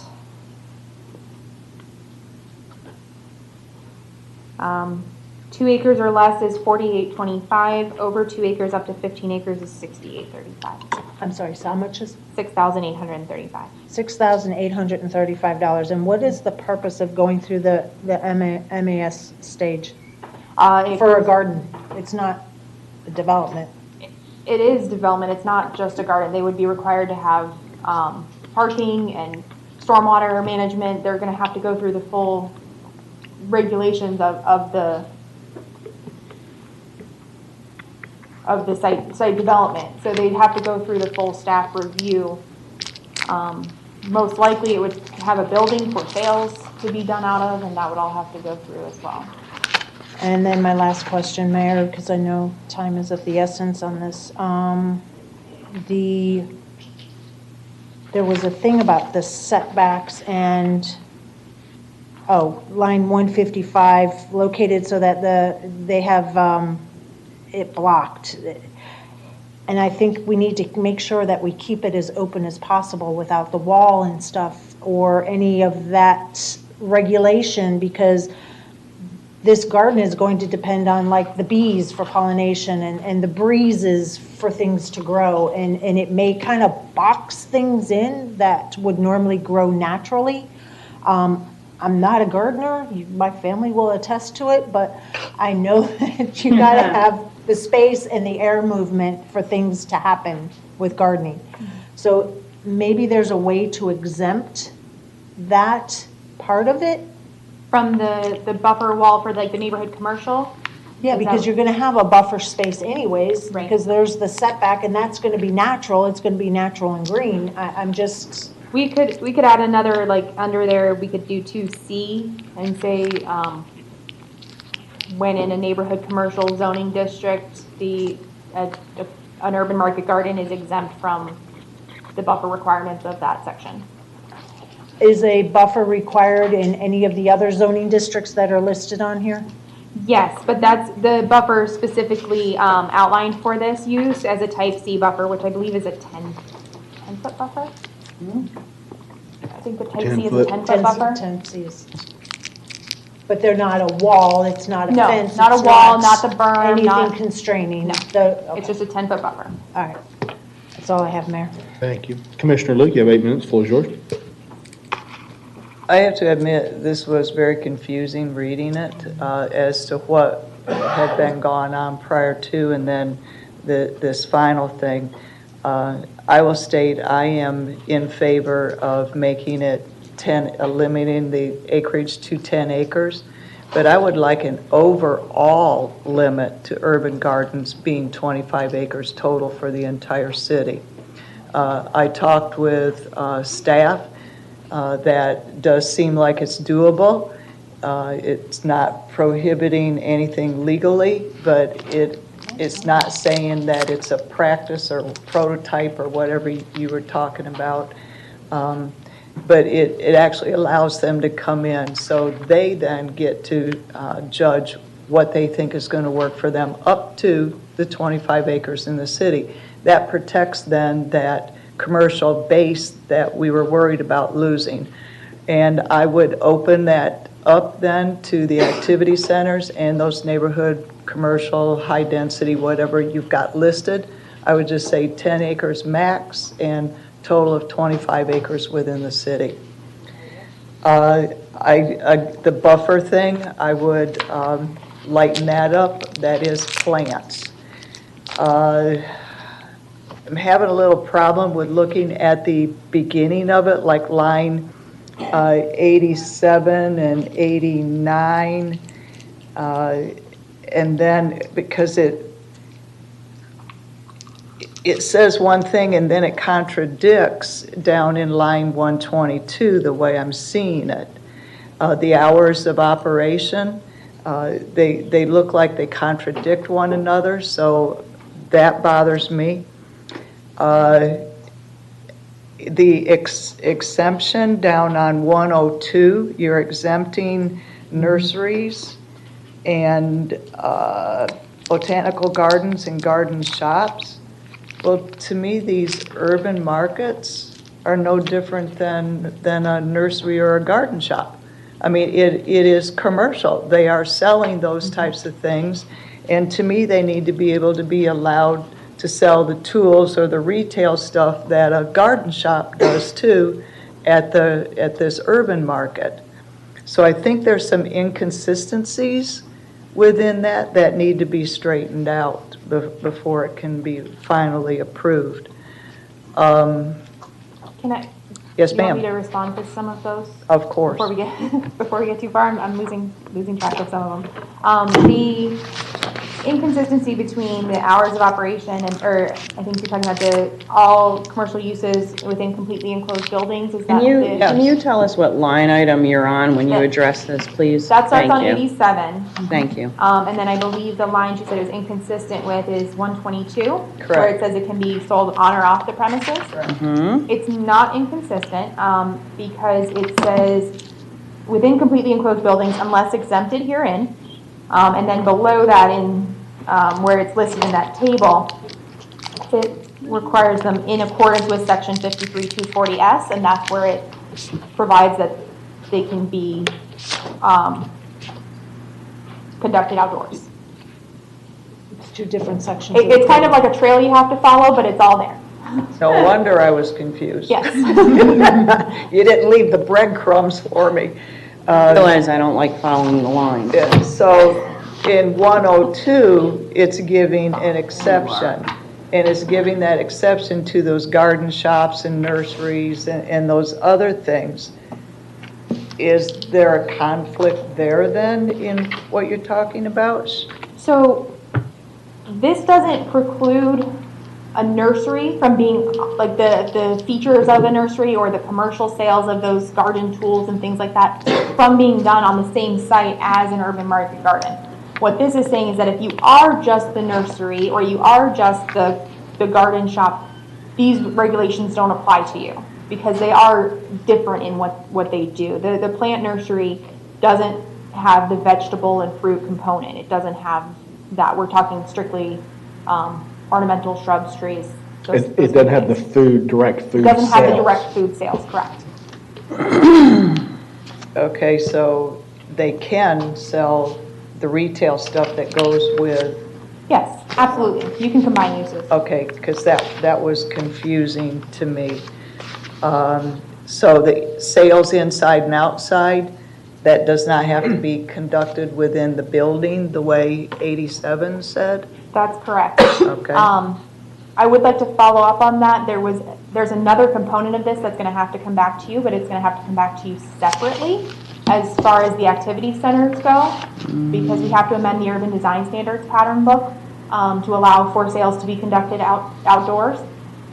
I was going to include that with this and wrap it in, but the pattern book is inconsistent with itself already, so there's other decisions you have to make regards to that. So we'll be coming back with that separately. Can't believe that. I know, right? Okay, and then if you look at line 188, we were talking about, allowing the fish, the poultry, the bees, that sort of stuff. This says they're prohibited unless necessary for crop production.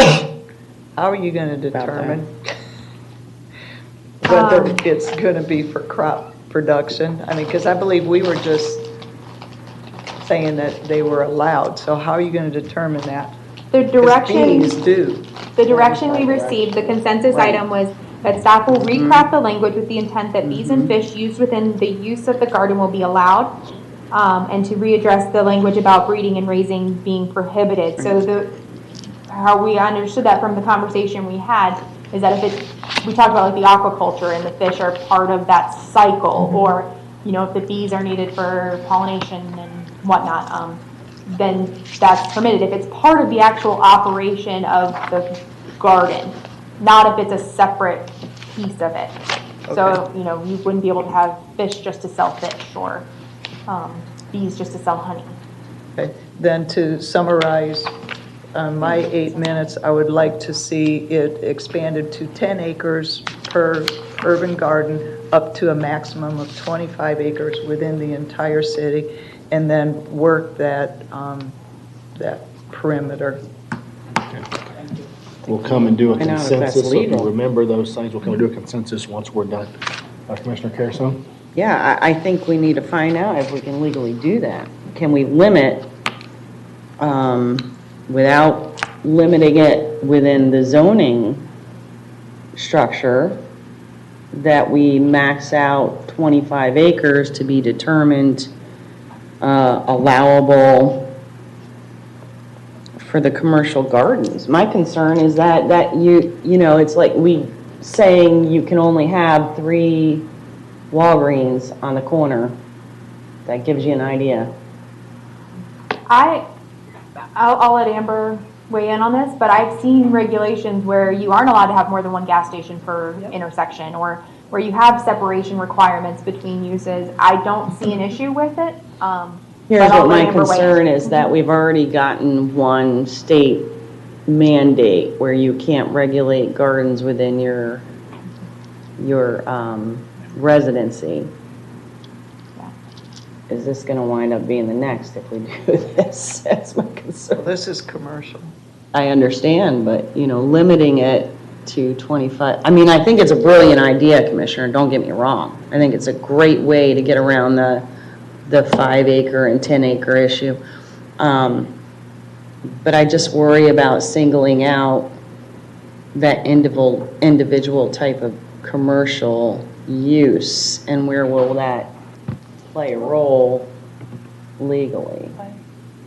I'm not sure I see a legal, issue with it if it's done right. I hear what you're saying about potential preemption, which is more of a policy point. Yeah, probably nothing we can do, but yeah.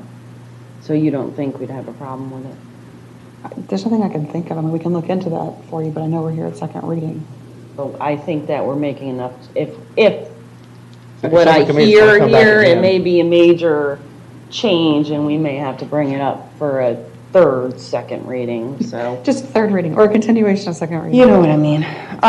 Okay, my next question is that, because I have a huge concern about going from 5 to 10 acres. We keep pulling away our commercial properties. I don't know how we're ever going to diversify, especially large tax revenues. Is there a way that a qualifier to be deemed an urban market garden could be that the land does not have an exemption on it? No, that process is done through the property appraiser's office, and our local regulations cannot preempt their processes that are outlined in Florida statutes. Okay, so let me ask you about their processes. Doesn't it have to be a residential? No, it doesn't have to be zoned residential. It could be zoned commercial. Yes. They go on how the property is being used, as long as the commercial operations are allowed. And so a 5 acre garden would then be considered ag, and they get a reduction in their taxes, which essentially equates to a house. It's a huge reduction. Yeah, I want to say the average was around 28% for this type of agricultural use. Okay, so with that said, then let's go into the point about, my biggest heartburn in all the changes in this is honestly the requirement for the site review, the major site and design plan and review. I think it's nonsense. It's a garden. Now, with that said, I'm going to give you some leniency here.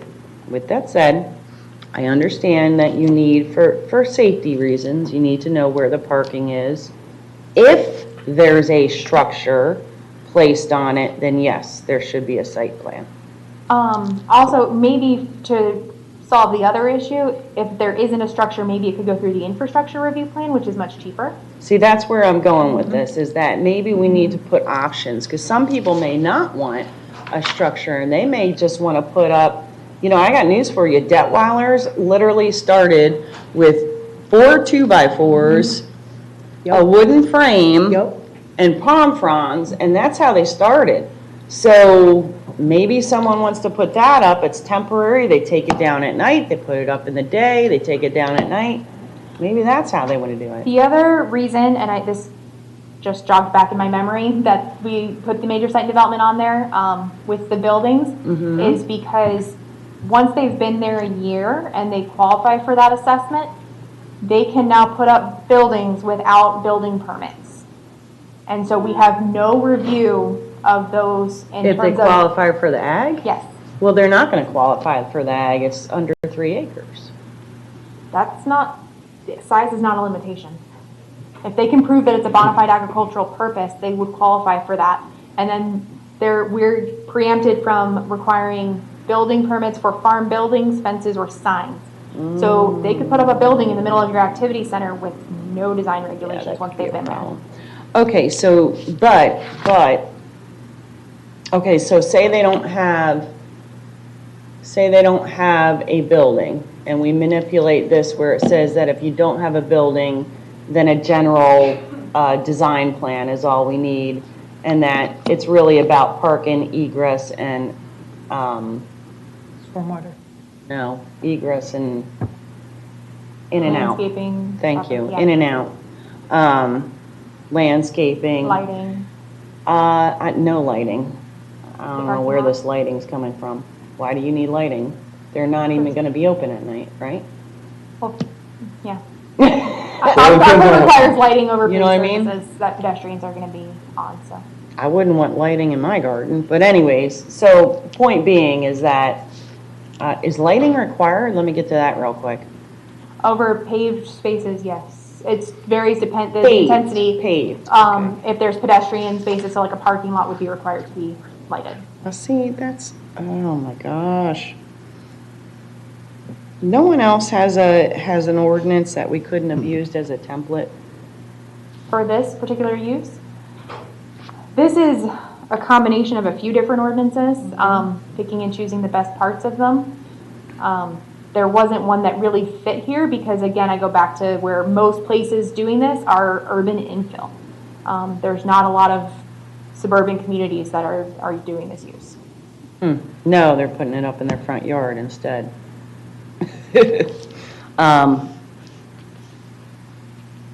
Okay, so back to this major site and review. What my point was is if they didn't build anything in that first year, and we say that they don't need a major site and review, second year comes, they can build their building. But nothing prevents us from doing that right now, right? I mean, like, for instance, if we do a major site and review, and the second year comes and they want to build a larger building, take down the little tiny structure, we can't stop that either. Nope. Okay. So we're really not, there's no, either way, it's not going to help us. Once they're there a year, they fall under the protections of state law. Okay, so we'll move on to City Commissioner. manager, were you looking to say something? No, I was just going to say that Okay. it basically provides you a year's worth of What was that? protection. It gives you a year's worth of protection, that's it. And we'll move on to Commissioner McDowell. Oh, yeah. For follow-up. Commissioner McDowell, you have 3 Yeah, I minutes was for your just going follow-up. to try and get some consensuses under our belt if there was no other questions or comments. Well, when you go to Commissioner Carousel, she still has a 3-minute follow-up if she still needs.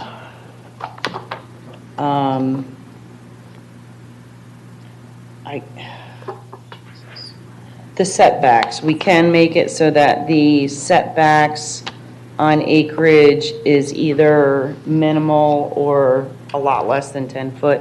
Because here's what the problem is, like, I think it was Commissioner McDowell had stated that, you have a 3-acre parcel, you put the 10 feet setbacks, then you have the parking space, and then you have these lights that I don't want that I have to put up, and then you have a buffer that I don't want to put up. So you add that all in, and then you've got like a 2-foot by 2-foot garden, that you're supposed to only sell to, major areas. You can't sell them on the property and this, that, and the other thing. So Your buffer can be within your setback, provided there's no easements. So you can overlay those two. Okay. If needed. As long as there's no easements. We can certainly amend this to be smaller, but I would just remind that a lot of these do abut residential, and so we do want to make sure we maintain. Well, can't we put it so that if there's a residential area adjacent, then it's required 10-foot setback, but if not, then it could be the usual, I don't know, 4 feet. I'm good with 4 feet. I think for most of your activity centers, if I'm remembering off the top of my head, I think it's 0 for your side setbacks. Correct, for the activity centers, yes. But I thought we were talking neighborhood commercial. It's in both. Right, We're but dealing with neighborhood commercial, some of them don't actually have neighbors next to them. So if they're an interior parcel, I think they all do at some point on the perimeter. I don't think there's any that are completely enclosed. Overall, yes, but say that someone went and purchased a smaller portion of that, that's actually, you get what I'm saying now? They subdivided it further. Okay, yeah, I see what you're saying. So, I'm okay with a buffer that sits next to a neighborhood, but if it doesn't sit next to a neighborhood, then I don't believe that a setback buffer of 10 foot is really required. I guess that's a good compromise as far as I'm concerned.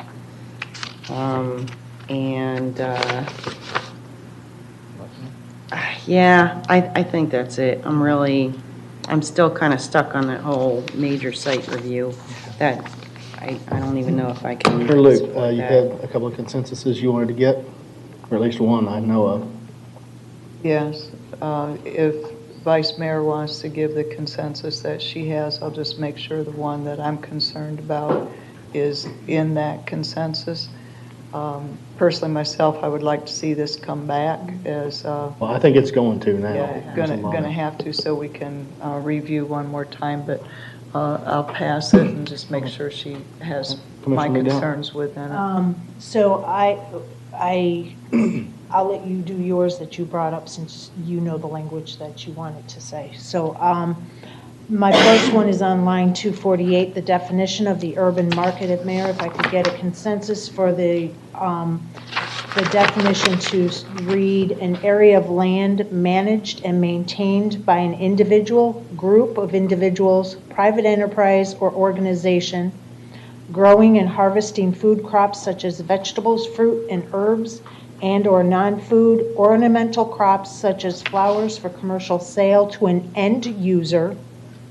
Urban market gardens may also include plant nursery sales, and then the rest of it that starts with urban market gardens may divide it into separate. The rest of it is the way that it's already presented.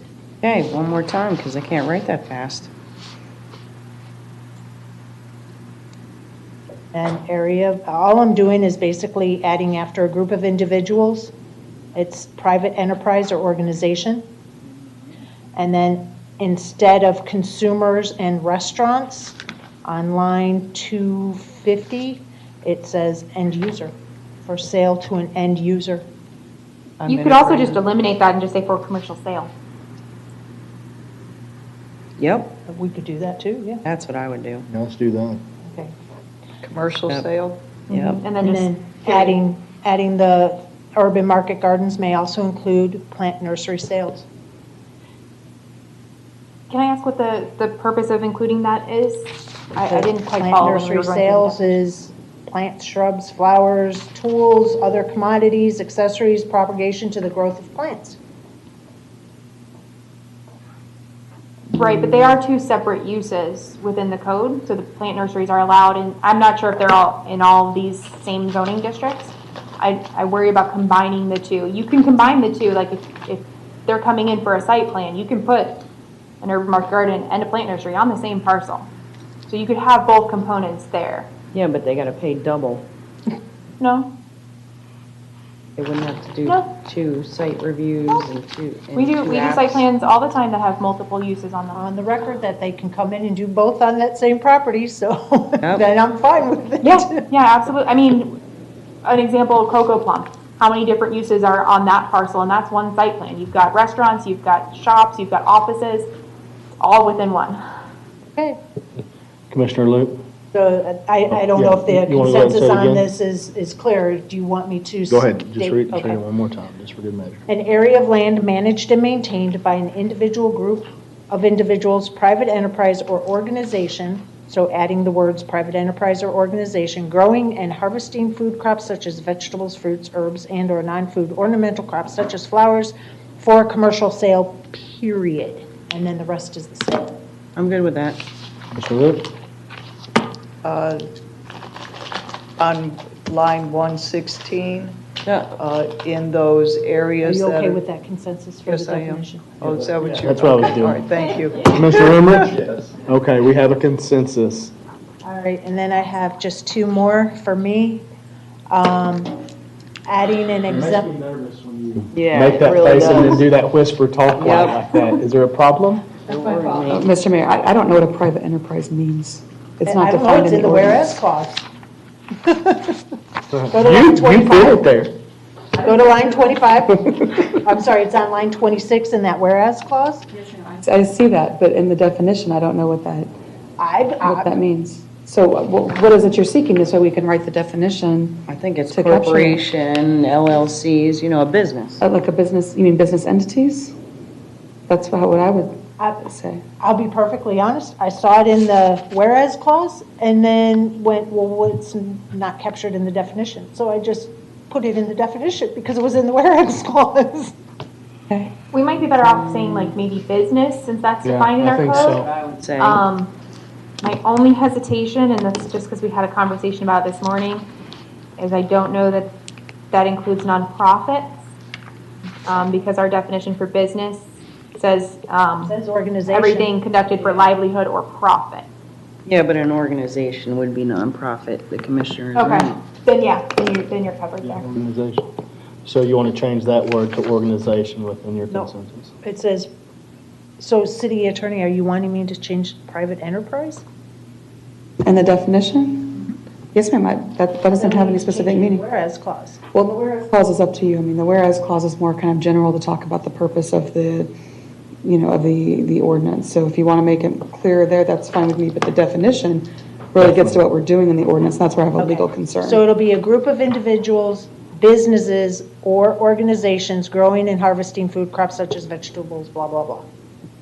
A group of individuals, a business, comma, a business, not a bunch of businesses, right? A business Okay.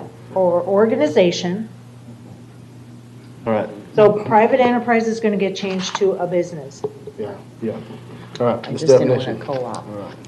All right, and So you then, have a consensus on that? Okay. Yes. Commissioner so McDowell? then on line, I think it was 165 is where it was suggested to add the exemption for a buffer wall in neighborhood commercial as long as there's some type of buffering between the incompatible land uses. Do I have a consensus for that, Commissioner Luke? Commissioner Carrasone? If there's no, yeah, Okay, Commissioner Okay. Emmerich? Yes. Okay, you that have a was consensus. 165? Yes, ma'am. Sorry, okay. And then, sorry, I think it was, I'll let Commissioner Luke do that 10 acres up to 25 acres thing because that was her brilliant idea, even though I touched on keeping the acreage higher than the 3 and 6. So I'll let her do that. Commissioner McDowell's done. I did not write it out the way that I would have stated. I just come up with the idea utilizing these areas, these commercial areas that you have named. Instead of having the 3 and the 6, I would just make it 10 and then limiting urban garden for urban market gardens to 25 acres total within the city. I agree. Okay, yes. Well, you have to change your comp plan. Or why? Why? Because we're kind of creating a 25-acre limit within the city, and it's kind of part of maybe a future land use, or? No, I think it can be accomplished through the zoning regulations. Okay. Mr. Emmett? Okay, there's your consensus. Is that it, Commissioner Luke? It is on mine, but Commissioner Carazone brought something up about that design plan being, if they didn't have a building, then it was that infrastructure design plan that Nicole was talking about, which is a cheaper cost to it. I think that's a brilliant idea.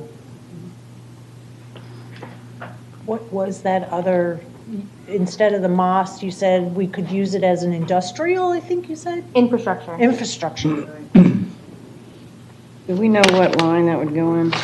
Line Even though I said number I think it's in the 100. 153, 152. There you go.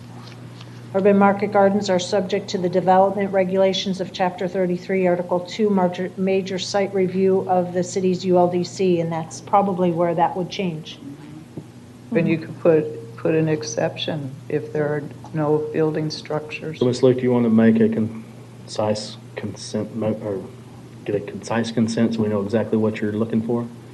On line 151, adding an exception that if this urban market garden does not have structure, that we could utilize the infrastructure design plan. Thank you. Yes. Carazone? Oh, yeah. Emmerich? Yeah, that's why I had my button Okay. pushed to speak. I was wanting to make sure that that got covered. So, Yep, sure. yes, Okay, there's your consensus. Is that it, Ms. Luke? I'll make a motion, Mayor. Okay, Ms. McDowell?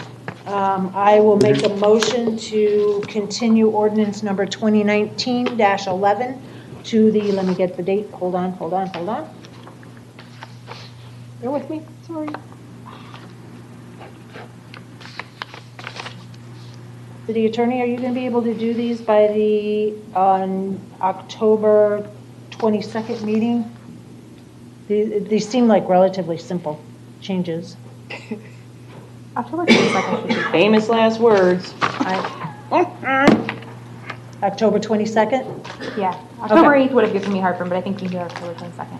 There you go. Okay, so I'll make a motion, I'll give you just a little extra leeway. I'll make a motion to continue ordinance number 2019-11 for another second reading to be completed before November 7th's commission meeting, incorporating the consensuses that were given tonight. The 7th or the 22nd? I'm giving them an extra week. Yep. Second. So you're saying November 7th? November 7th. Oh, okay. So we have a motion on the floor by the Vice Mayor, seconded by Commissioner Carazone. Vice Mayor, do you have anything to that? Nope, I appreciate all the consensuses that we've got. I appreciate the hard work of the board and getting this and getting it done. All right, Commissioner Carazone, do you have anything? I think it's a fair compromise. I think that, the concern of mine was the 10 acres and the removal of those and possibility of a removal. I think that we've worked out something that hopefully people will be happy with. See? All right. No other speakers to that? Let's take the vote.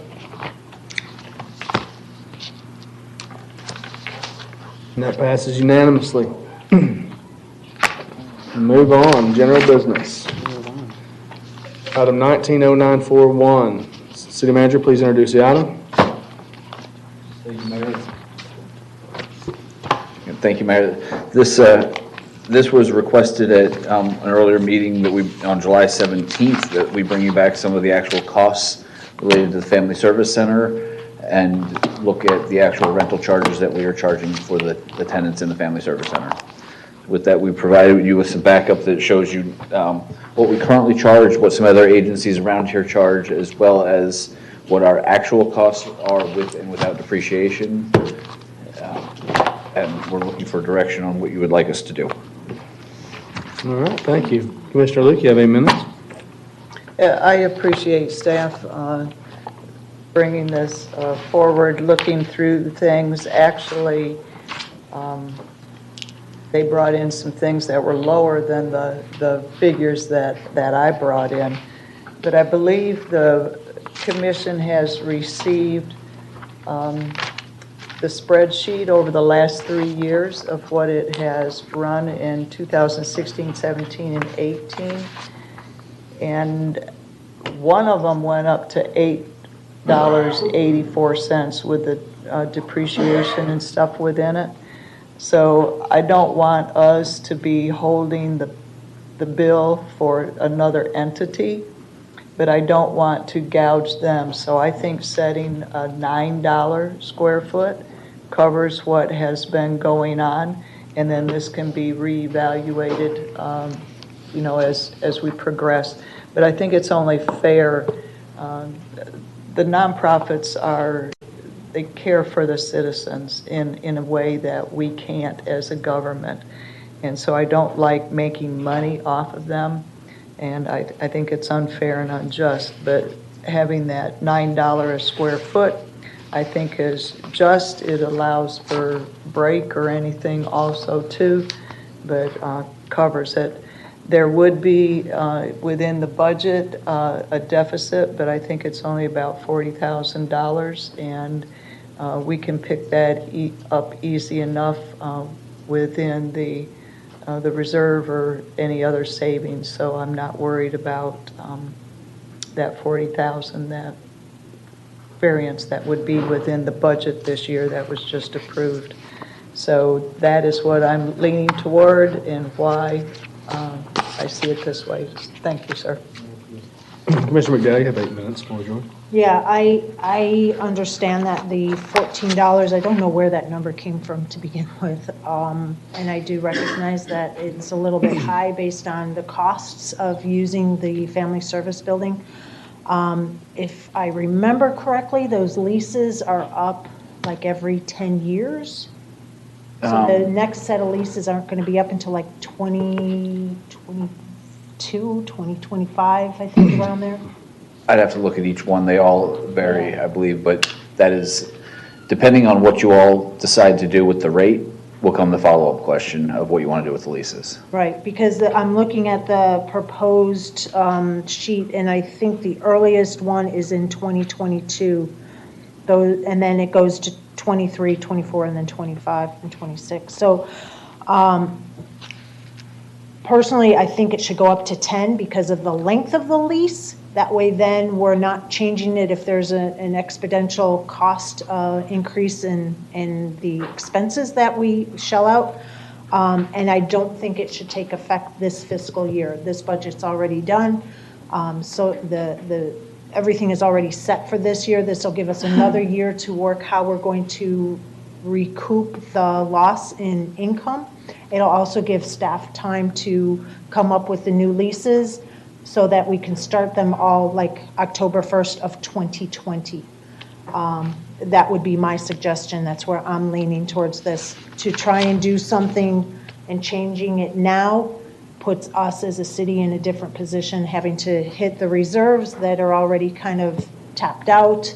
And I think this will give staff time to change those leases. So that's where I'm at. City Attorney. Yes, Mr. Mayor, I'd like to clarify something. These leases don't last for 5 or 10 years. They're each 1-year leases, but they automatically renew for a maximum of 5 terms unless they're terminated. In the I'm sorry, City Attorney, I was just going by the column that says expiration date. Yeah, I understand that. I didn't draft that document. I'm telling you the leases are 1-year leases, but they automatically renew for up to 5 terms. So I'm probably that's what that means in that particular document. They're not 5-year leases or 10-year leases. They're 1-year leases. That is what that column means. That's when all of the renewals run out, is what that column meant. Expiration of the entire agreement. And I thought that meant when the lease expires. So I appreciate that clarification. Thank you. So I stick by then October 1st next year. Commissioner Luke, you have a follow-up? 3 minutes. Yeah, I'm glad she said that because I guess I didn't make it clear that I am for adjusting these contracts. I think there needs to be a date put in place where it is changed, and if it was at the turn of it, I mean, that's one thing, but I don't want to make money off of these nonprofits. I don't. I don't want to wait any longer than it would take to straighten out the contracts and to put them in place. Personally, myself, I'd like to see a goal of January 1st. And you open these contracts up and redo them for these entities. That is why I brought up about the deficit that there would be in the budget this year, and that it would be made up through other means. But I'm for doing this and doing it as quickly as possible for the nonprofits. I appreciate what Vice Mayor said about, because we do have the budget set.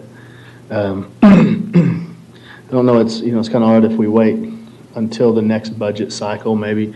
I don't know when the renewals come up, if that is a time that you would do it when one gets renewed, well, then it starts over. I don't know, maybe that's not fair enough for the board. To me, it is, because you have a contract and it's yearly. We are doing this, for them.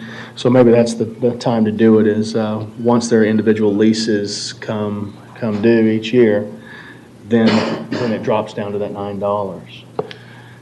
So that's kind of the way I was thinking about it. That's a compromise I could agree to. Commissioner McDowell, you have 3 minutes for Joy. Yeah,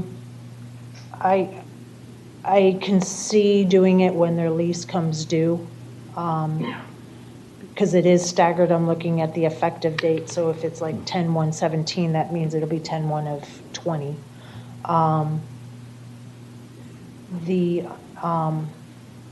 I don't think $9 is a fair amount, because if these are automatically renewed every year, we may run into where it's costing us more than what we're bringing in, and we have to be cognizant of that. So I think $10 would give us a little bit of a leeway to look at things every couple of years instead of every 6 months or every time a new lease comes up. I think that it'd give us a little bit more time, but I can agree with what Mayor said as far as a compromise when the lease comes up. So, but I couldn't go with the $9 because it's just, I don't think going to be enough with the cost of inflation and the cost of things keep going up. And City Manager, how would this affect the fund balances? Because it sounds like that's where the money would have to come from, is out of the fund balance, and how will that affect it? Ultimately, like any other decision the commission makes, the budget for the general fund, because all these go into the general fund, was predicated on the amount of revenue that we would receive from all of these based on the agreements that were in effect. If you lower that, that means that we have less revenue coming in. If you were to lower it to $9, just don't hold me to the penny, but you'd lose approximately $32,000 of revenue for a fiscal year. Any fiscal year. So if it were to lower on 10/1 for all of them for this upcoming fiscal year, that means we bring in about $32,000 less in revenue than what we budgeted for. Yeah, I'd like to see it come net neutral, minimum. Yes, go ahead, Commissioner Carson. Where's that $32,000 go towards? It just sits in the general fund balance, or does it go to support social services? It goes to offset the costs in the general fund as a whole. The general fund, it's no revenue source in the general fund is specific for one thing. It's like taxes go to cover, I could make the argument taxes go to cover police. I gotcha. I'm just trying to, would it be better if it went towards social services independently? I can make the argument that it already does, because we pay more in social services than we receive in revenue. I get that, but I'm just wondering, here's the problem, okay. Everybody, we're talking about reducing the rental rate, and then we're gonna be negative 32,000 as to what we bring in currently. And what we bring in currently still isn't enough to support social services and the stuff that they do for the community. So my point is, we're going to reduce it, bring in less, but yet the only thing we're going to do is have to keep putting more over on this end. And as far as I'm concerned, if the 32,000, which I know is justified by doing my research, then we need to just leave it alone. That's the way I'm looking at it. Instead of worrying about it being dumped into the general fund here and then worrying, I mean, we can always come back and negotiate those leases individually, and if we find that there's a specific cause or a specific type of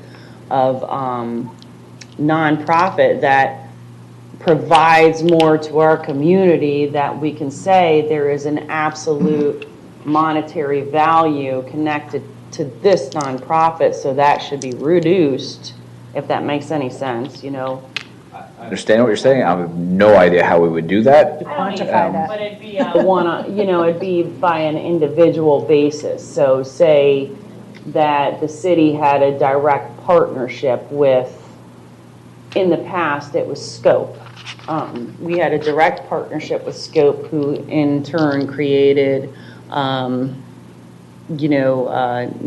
ASAP, DeFi, Tobacco Free Florida, all underneath the health department. And because we had that essential partnership, we gave them a room for free, but that all came through the commission. So, I mean, I don't know why you couldn't turn around and say, okay, these guys are direct partners of ours, we can give them a 10% discount. Each one of these individual agreements, commission can do whatever they want with them. If you wanted to, I mean, realistically, you have 15 different areas. Right now, I think you have 13 tenants in those 15 areas. If the commission decided, I mean, we charged $14, it was done based on what the commercial rates were back in the year that these were originally put in place. We can go all night whether we agree with that $14 or not. That's not the point of the conversation. It is, that's what we're bringing in right now. If, just like you can change it to $9, you can change it to $3, you can make it $0. You can do what you want for any single one of these. My only statement is any change you make has an impact on the general fund revenue. I'm done. Commissioner McDowell? Yeah. I love the conversation because we definitely recognize there's a need and an equity on each one of these nonprofits. But to sit there and say, this nonprofit does more for the community than that nonprofit, how do you quantify that? Because maybe what I think is a better need and fit for the community, another commissioner may not. So I think having a straight dollar amount is the fair way to go on it. Hearing Commissioner Carasone say about the $14 and maybe just stick with it because of the costs of the building, and these leases are already in place. They chose to lease here. They signed the agreement. That says something too. So I'm kind of leaning towards just leaving it alone. They signed it. There's other places they can go if they feel that $14 is too much. If we were to change it, I would, and make it a lower amount, again, I stick with the $10, but not until after this next fiscal year. Because this year it's already done, and I don't want to cause harm to the budget that's already been approved and reduce the reserves even more. Well, Vice Mayor, I would, in my agenda briefing, that was exactly what I was saying was, we have these agreements. This is what they agreed to. I was trying to find a compromise with what was being discussed up there. I would actually rather just keep it the way it is. And that would be my direction. Okay, well, there's nobody else to speak, so let's take a motion. Oh, well, I guess if we're not leaving, if we're leaving it the same, we don't need a motion, right? Or do we need a motion to direct it? If you want us to do anything, I need a motion. If you don't want us to do anything, you guys can, as far as I know, move on.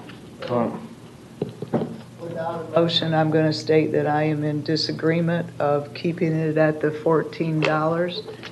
I don't think, we're making money. it was $3 and something is what the actual cost was. With the depreciation, it went up to $8.13. Charging them $9 to $10, you're still getting over than what you have to pay in order to keep up with the building and everything else. So you're making, what, $6 off of these nonprofits per square foot that's taking care of your citizens and doing something that we can't as a city do. It was built for the purpose of putting the social service type entities in that building.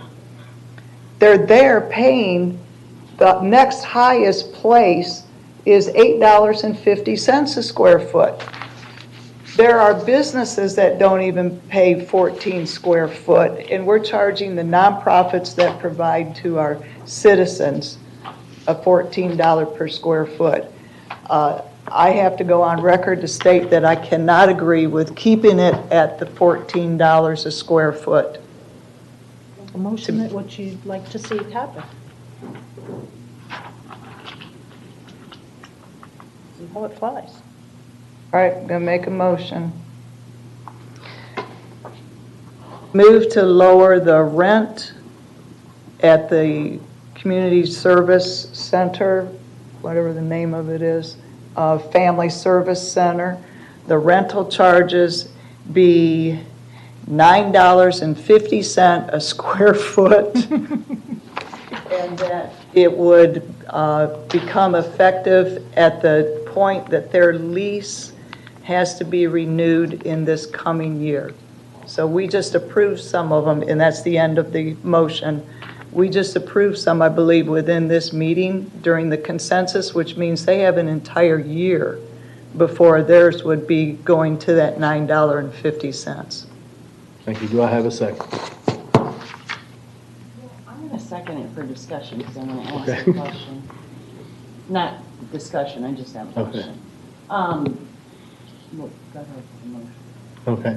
I have a motion on the floor by Commissioner Loop, seconded by Vice Mayor Carson. Commissioner Luke, you kind of said what you wanted to. The only reason I said $9.50 was because people think that they're not making money to cover it, and that's exactly what staff did, was figured out how much it takes to cover all of it. So by putting that little push, everything that we do within the city needs to be examined upon a yearly calendar to make sure you're making money or you're not making money. That is a business 101. You make sure you're receiving what you need to. So each year they should be looking at it to make sure their calculations are correct. If something needs to be addressed in the future, you do. But this is giving, because of hearing what the discussion, this is giving that little bit of cush for those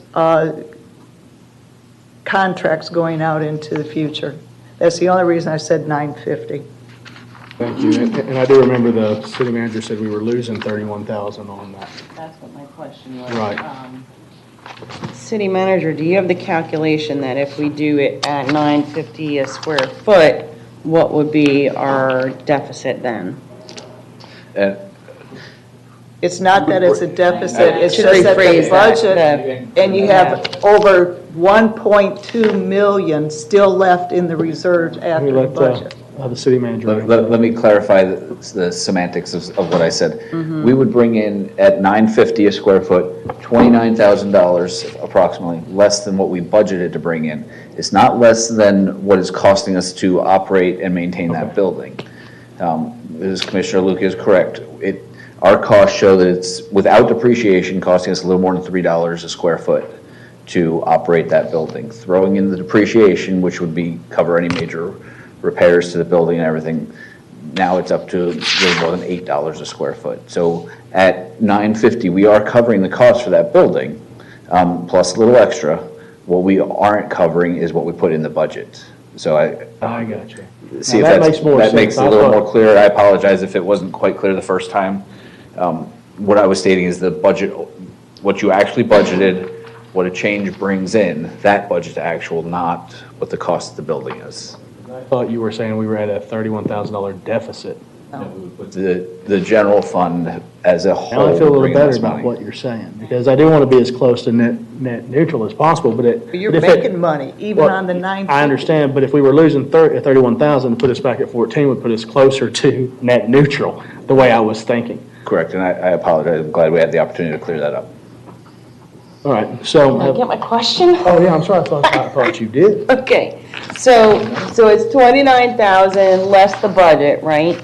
And then, do we estimate the, future capital improvements or the need for expansion, or even, do they pay towards, the social service department for their, because they are almost essentially the building manager? So did we equate any of that? Because they don't ever call the city or the building department, they call Janet to say, I need X, Y, and Z, who then turns around, and so she's essentially the building manager too. That actually is in her job description. Right, so do we allocate those costs and then determine if all those have been calculated in, and where do we fall? Yes, at 950, we would still be on the good side. Okay, that's what I needed to know. Okay. All right. So I have a motion on the floor by Commissioner Luke, seconded by Commissioner Carrison. Oh, Commissioner Down, I'm sorry. So I'm looking at the effective date, and some of these, like Commissioner Luke said, have already been approved, so they would not take effect until next year. So they go ahead.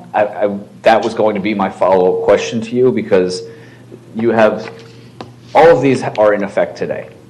As of right now, every single one of these agreements is in effect. Some of them would renew automatically in a week, Yeah, because it's 10/1. that's where I was going. The follow-up question from me to you all was going to be, when do you want us to bring you back new agreements with the new rate? Because the farthest one from renewing is, just real quick looking at it, the one for Loveland Center that was just recently done on 8/1.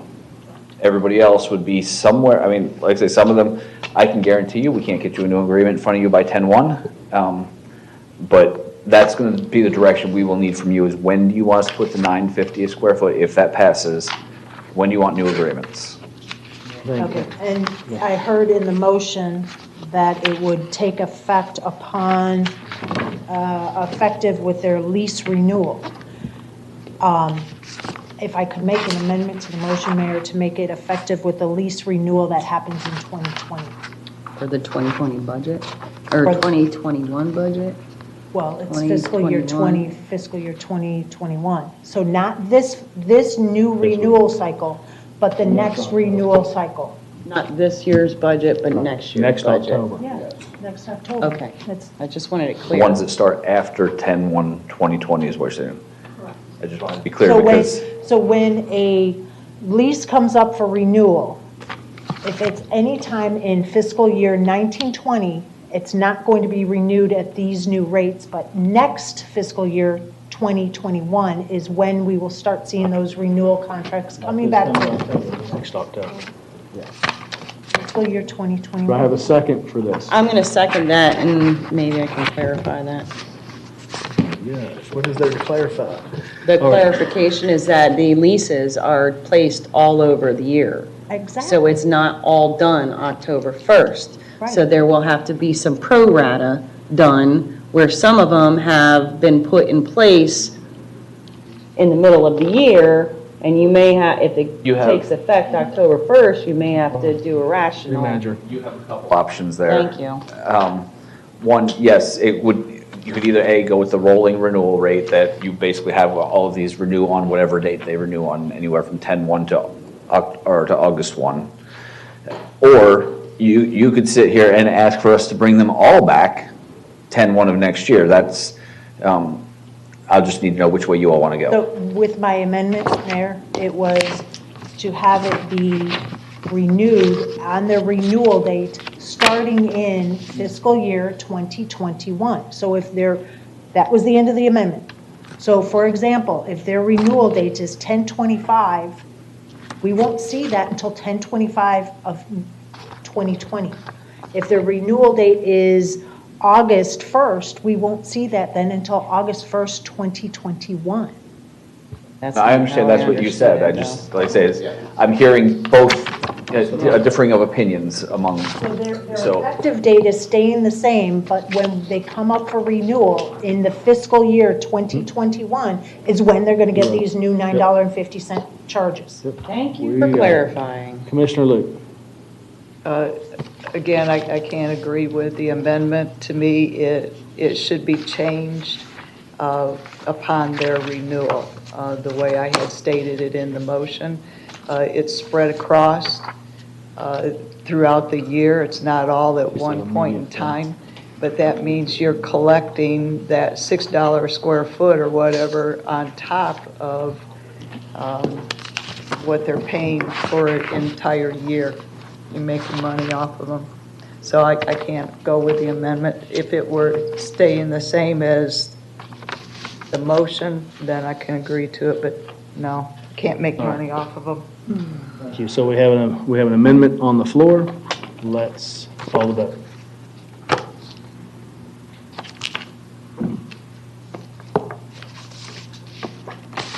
And that fails 3-2. 2-3, with myself, Commissioner Hanks, Commissioner Luke, and Commissioner Emmerich dissenting. On to the main motion without the amendment. The main motion meaning it's automatic. It's automatic, yeah, with its, as it hits. Immediately. It begins hitting it immediately as it when they renew. renews. I'm just trying to think of where we're at in the year, who comes up next and all that. Okay. First one would be Big Brothers, Big Sisters, and Spark. But then in the same token, that means that 30,000 is gonna have to come out of our general fund of the budget that we literally just got done trying to suck and gut. And so how is that fair? It's not coming out of it, you're just not having the input into it. Right. All right, so that passes 3-2 with Commissioner McDowell and Commissioner Carasone dissenting. Commissioner Dowell, do you have a reason, or Yeah, are you good? I appreciated the effort of the $950. It was a great compromise. I just cannot take any more money out of the reserves this fiscal year. Okay. I can be clear on that. Those are all going to take effect on their next renewal date, which some of them is next week. Right. So we'll Yes. be getting you new agreements as quickly as possible. Okay, Commissioner Carasone? I agree with Commissioner McDowell. I mean, we just got done having a serious discussion about taxes, and granted, I mean, in the grand scheme of things, maybe 30,000 doesn't seem like a lot, but it goes back to the whole robbing Peter to pay Paul. I mean, what did we do? We saved all that so that we can turn around and pull more money out. I can't even do that. Yeah, again, we're not pulling it out, it's just not going in. Okay, with that, we're going to take a 10, yes. Can I ask a real quick question?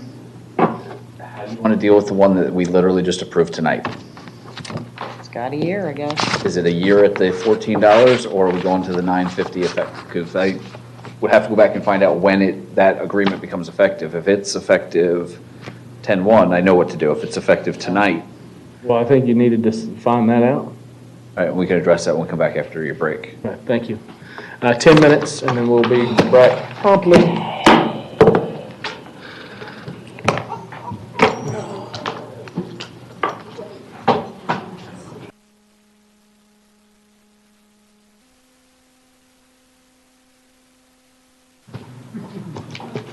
You ready, Miss Heather? All right. All right, we're back. Yes, sir. The answer to the question that before, the county's approving it literally tomorrow.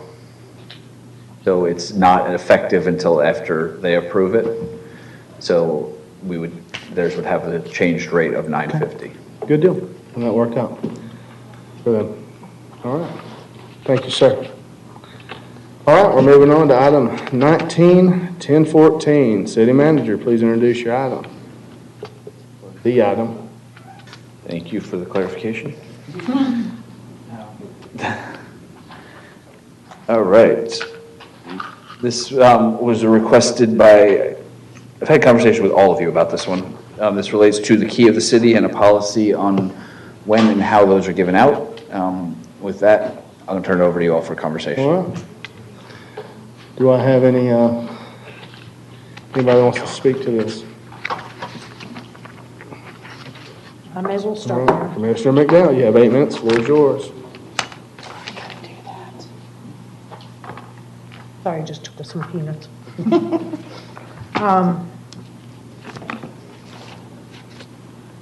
I firmly believe that the key to the city is a very distinguished honor, not only for the city, but also for the recipient. And it really deserves the pomp and circumstance that goes along with it. And it really deserves to have the recognition of giving the key to the city. And I know sometimes the key to the city can't be given right here in Chambers, but sometimes the key to the city can be given at another formal event. We definitely need a written policy. Precedent was set way back in 2002 when that first key was given. It was captured in the minutes. Don't quite know how it didn't get followed on August 28th. We really need to also have a written policy for all types of recognition. Besides a proclamation. We just need to have some kind of parameters that have to be followed by this board.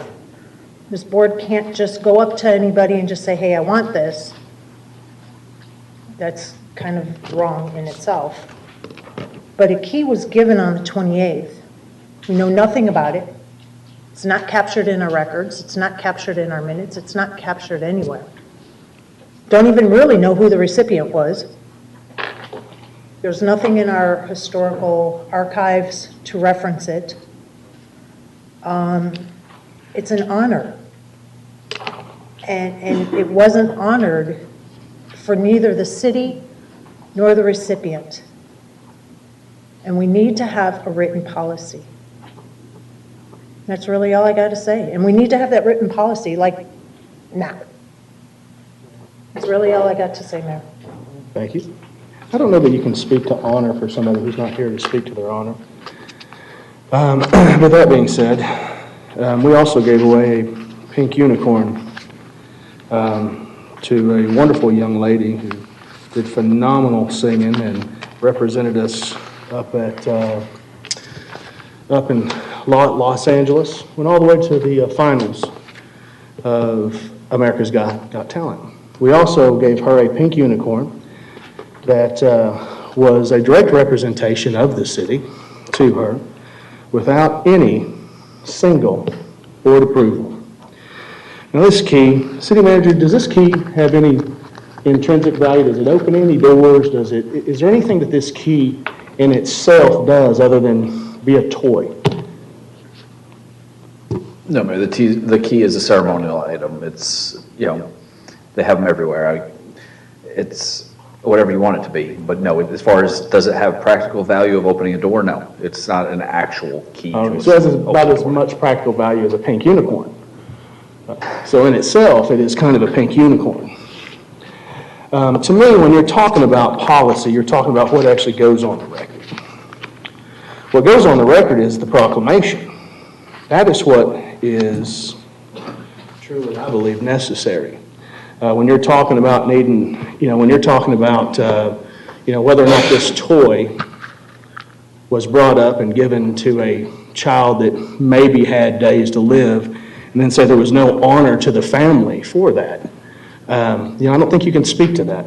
You obviously weren't there. Everybody knows the two that were there, because we make that quite public. To the chagrin and to the disregard of that family themselves, to the disregard of a child who was in total liver failure, couldn't even wake up. It was his birthday. But it's okay, because a lot of us are inhuman whenever we do things like this. But it's all right. So I really see this as a very petty item, a very petty topic. I think this is what little biddies do. They run around and they gripe and complain. It's just what old biddies do.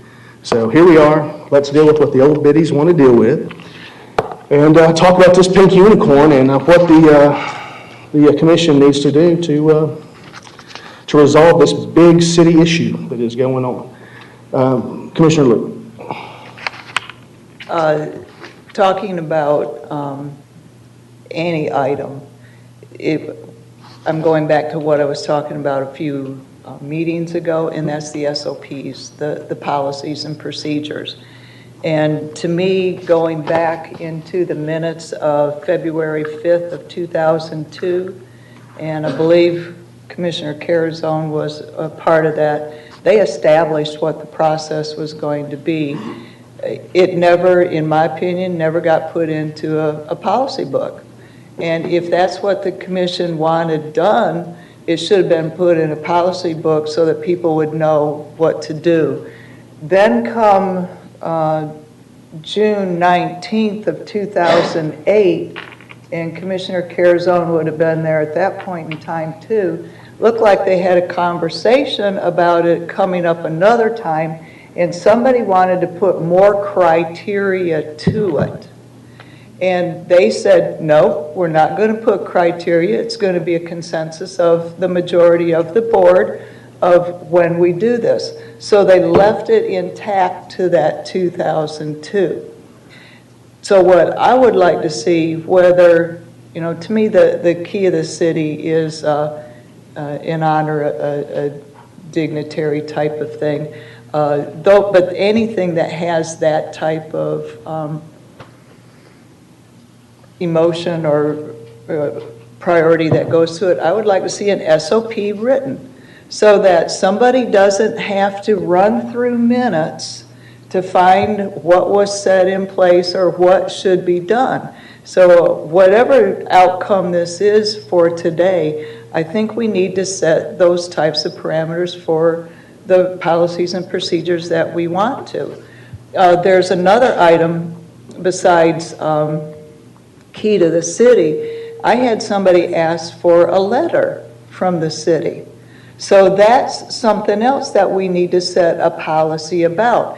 They wanted a proclamation, and I don't even know if we've got SOPs for how to do a proclamation either. I think we just got into the habit of somebody submits it, they tell us what they want on it, and we do it. But along with the proclamation that was handed to me, they wanted a letter also. So I think there needs to be clarification of how we honor somebody or how we designate something or establish a day or name a day or whatever. I think those need to be established through a SOP. Personally, I think staff could look into what has been done or what is the precedent at this point in time and bring it back so that we can agree on the policies and have them put forward. But I think it would be a protection for us all in the future. As far as the pink unicorn, I didn't know anything about that either. I didn't know. Exactly. There was no policy, and so it was. I wasn't even sure if it came from the city or came from economic development or whatever. Just here's this unicorn being presented. So I think getting an establishment of what we do as a commission is one thing. To establish what we do as a city is another thing, because we don't necessarily represent the city. We represent the commission as commissioners. That man over there pretty much represents the city.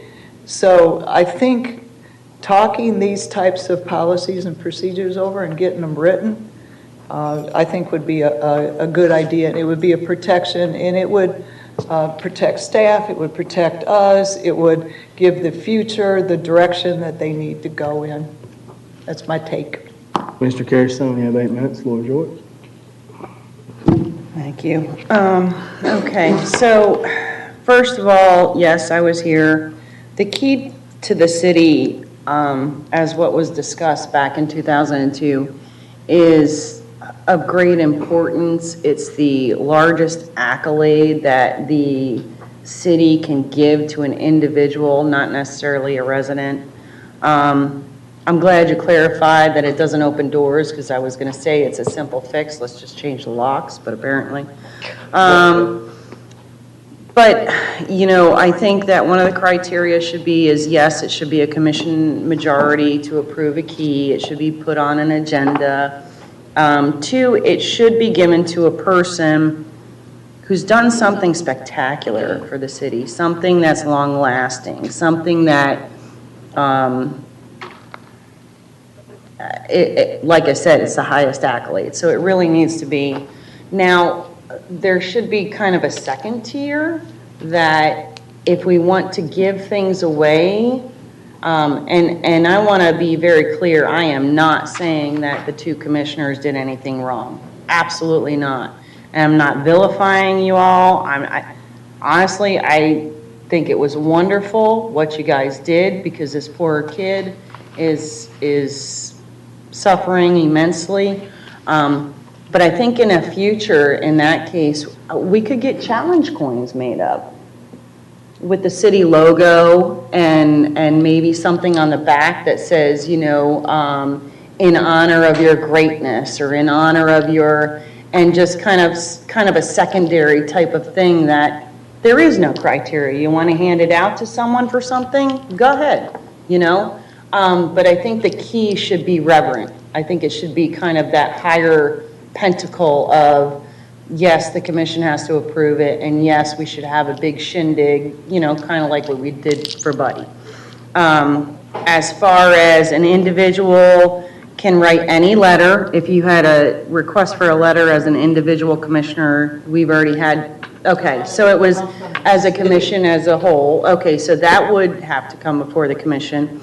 And proclamations, anyone and any individual commissioner can put it on. That's how it's always been. And I would not want to change that, because things come up all the time, so.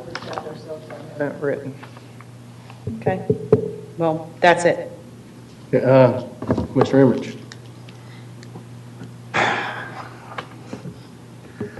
I will take the burden of this 1,000%, because I was in context with the mother of the child, found out it was the child's birthday, found out the condition, and it happened to be when we were at Cool Today Park. At that moment, I went to the city manager. We had a conversation, and I asked him, is there a policy in place, and what do I need to do to make this happen? What did you tell me, city manager? My statements were, I don't know if there's a policy in place, that the clerk's office keeps the keys, and we need to check with her. Because I didn't, and until this agenda item came forward and we had some research done, I did not know. Then the understanding as I have is you went to the clerk, because the clerk called me, said, do we have a policy, and one was researched, and at the time, we could not find one. Subsequent to that, we did find the 2002 policy. Prior to that, what we found, well, the minutes, sorry. Yeah, and it's not a policy. Prior to finding that, what we found was a policy was asked if one was wanted back in, I think it was 2017, and the answer was no. So, I didn't know. Didn't know if there was a policy, didn't know what to do. Okay, but we knew that answer prior to delivering that key, correct? We did not have I didn't know about the 2002 one, no. The 2017, we knew that a question was asked, was a policy desired, and the answer was no. That answer we did know. Okay, so bottom line is, when the key was given, the information we had said that a policy was asked for, and the answer was no, we don't want one. okay, so bottom line, after all this research and the questions and the answers, we have no policy in place, correct?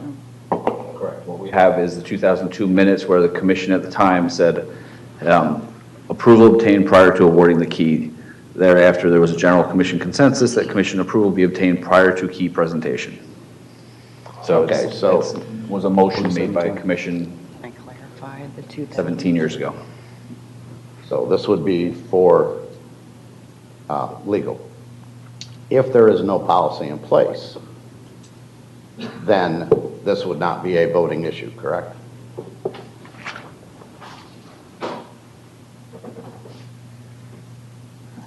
I'm not positive I understand your question, so if I don't answer it, just let me know. With respect to how the commission as a body conducts itself internally, it's a matter for the commission to determine. So if you want a policy put in place, then it's a voting issue. If the last direction that we have in the minutes is to always bring these before the commission, then the accurate practice would be to modify that by motion. Now, obviously, if it's 17 years old, it's hard to track. And that seems to have been the issue here. Okay, that's good enough for me. That's all I had. Just since I was here in 2002, I just want to clarify, just so you know, the same thing happened. We had a discussion. Did we want to set a specific criteria? And the commission agreed as a whole, it was unanimous, that they didn't want to set criteria because they wanted it to be very fluent and wanted to be able to give it to those who we chose to give it to. So there was no, you should be A, B, C, and D, but. I believe that way. Right, but there was a general consensus that it was, the highest achievement, and it was August. Let's not forget that. But I truly believe my option is. But also, city attorney, in 2017, it was specifically asked of the board, and the board said no. In 2002. So would that even usurp any instruction of any prior minutes if a later commission said, no, we don't want it? Because I would assume that would. That no matter what the minutes were before, if it was asked later and the commission said no, then that would usurp whatever was prior. Well, it's going to depend on what the content is. The minutes that I see here in the backup, they just addresses specifically that particular key to the city to Ms. Hughes, unless I'm missing something here. Are you talking? No, we didn't have anything on. Did we talk about it on 2017? I don't remember that. Maybe I had it wrong. Buddies. Yeah, that's just buddies, but we didn't talk about criteria. What was the one you were talking about, city manager? I don't see it here. 2002. Because I was really referring back to what you said then. 2008 discusses no criteria, but that was Vanessa's commission beefing up the 2002 and upholding what they had put in place in 2002. And they didn't want to change that by giving criteria, so they just... I got you.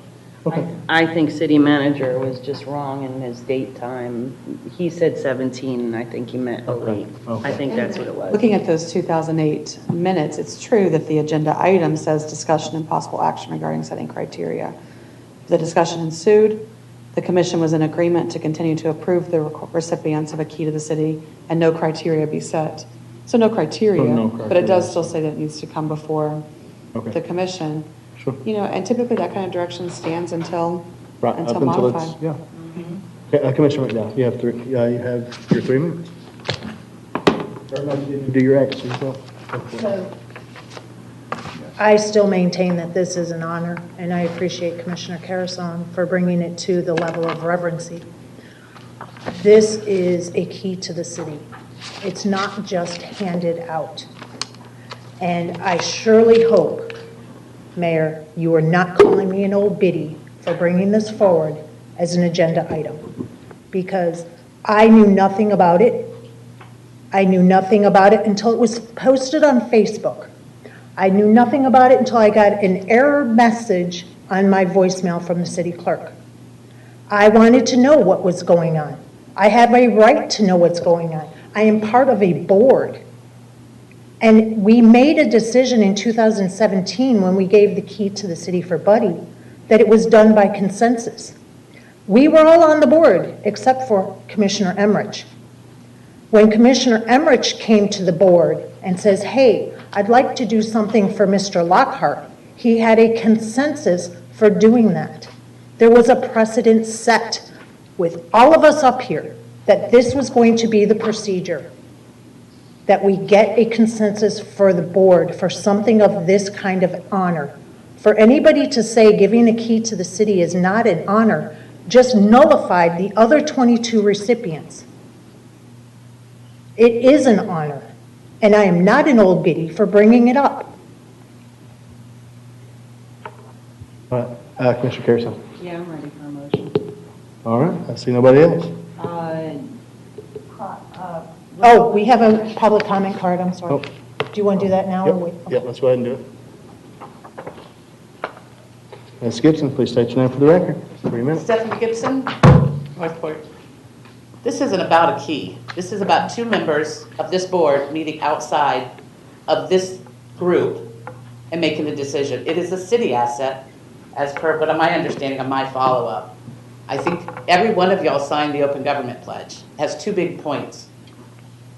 One is it's access to the record, and the second one is the Sunshine Law. You don't make decisions as individuals. You don't make decisions as two at a time. You do it as a board, and you do it in front of the public. The city has been really struggling with their public records and their sunshine laws for quite some time, which is why every single candidate that's applied to be on this board, run for this board, has signed an Open Government Pledge. I would expect both of you all of you would serve yourselves well to revisit that, because I will remind you that sunshine law violation is a misdemeanor of the second or third degree. It's not a biddy. There you go. All right, Commissioner Carrison. Okay, so, I'll move to direct staff to come back with a resolution to include the criteria for the key to the city, noting that it is of great importance and that it should be the largest accolade to the city that can be given to any individual, that it should have a commission majority for distribution, and that it should be given to a person who has done something spectacular, historical, or equivalent for the city, and something that is long-lasting. We'll start with that. I'll second for discussion. All right, motion on the floor by Commissioner Carrison, seconded by Commissioner Luke. Commissioner Carrison. It's broad, but it kind of gives the basis that it should be something of value, it should be something that means something, but you know, every commission will have to make that decision, what's of value to them at the time, because you know, this isn't something just for us, it's something for the future, so I'm okay with it being very broad. And then I will go into a second one where we talk about the challenge coins for anything after, you know, and that would not require any commission approval. Commissioner Luke. The motion I can agree to, but I didn't think you were broad enough. I think stating that it's the highest honor that can be given to a citizen and leave it at that, so the discretion of the majority of the board states whether that is high enough honor or reason to give the honor. I would even leave it broad the way you guys did in 2008, so that it's the discussion goes on among this board and they say, yep, you know, we agree to that. And it doesn't have to be long-lasting. It doesn't have to be historical. It doesn't. I mean, it could be a humanitarian effort that they put Northport on the map for and wasn't even within the city. But that's long-lasting and historical, see? Maybe for another country or something. That's why I'm saying I would leave it a little more broad and then let the commission that's in office at that time discuss whether they thought it was worthy enough. So. Okay, so as the seconder, I will remove the portion about the criteria of how it should be given to the person. And so, or at least that criteria that I mentioned, Heather, and just leave it at the point that, you know, that the key to the city should be considered reverent, important, and the largest accolade that a city can give, and that it must be approved by the majority of the commission. And if the seconder will agree to that. I totally agree with that. When you bring up your next one, I think we should have a policy written on letters and proclamations too, so there's no question. Commissioner Taylor, did you get that? Or Commissioner Taylor, City Clerk? Commissioner Heather? Commissioner Heather? You just got a demotion. Okay. Not gonna like the pay. Commissioner McDowell. I'm sorry, it must have been left over. Okay. All I right. appreciate you taking off the criteria, because I thought that's where we were going with that. Let's call it up.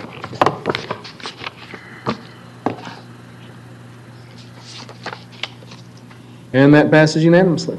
Excellent. I have another one. Okay, Okay. Commissioner McDowell? Oh. Commissioner McDowell, do you want to quit? go ahead. So there was a key that was given on the 28th to this child. There was no proclamation, there was no grandeur of any sort. I believe in order to get this in the archives and in the historical documents, we need to fix that error. And if we could get a proclamation made, I don't know if mom can come and do it, read it, and just maybe mail it to them if they're not able to come to accept it.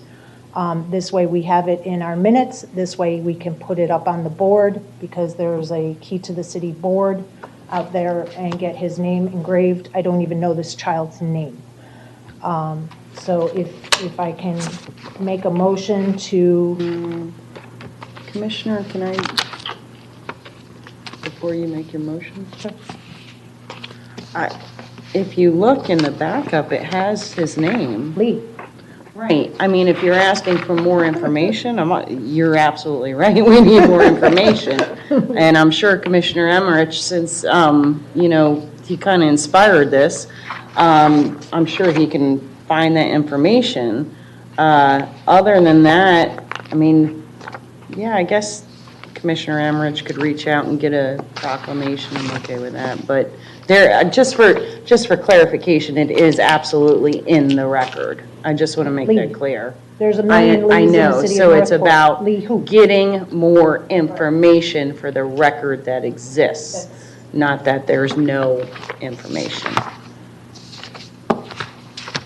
Commissioner McDowell, you had your motion?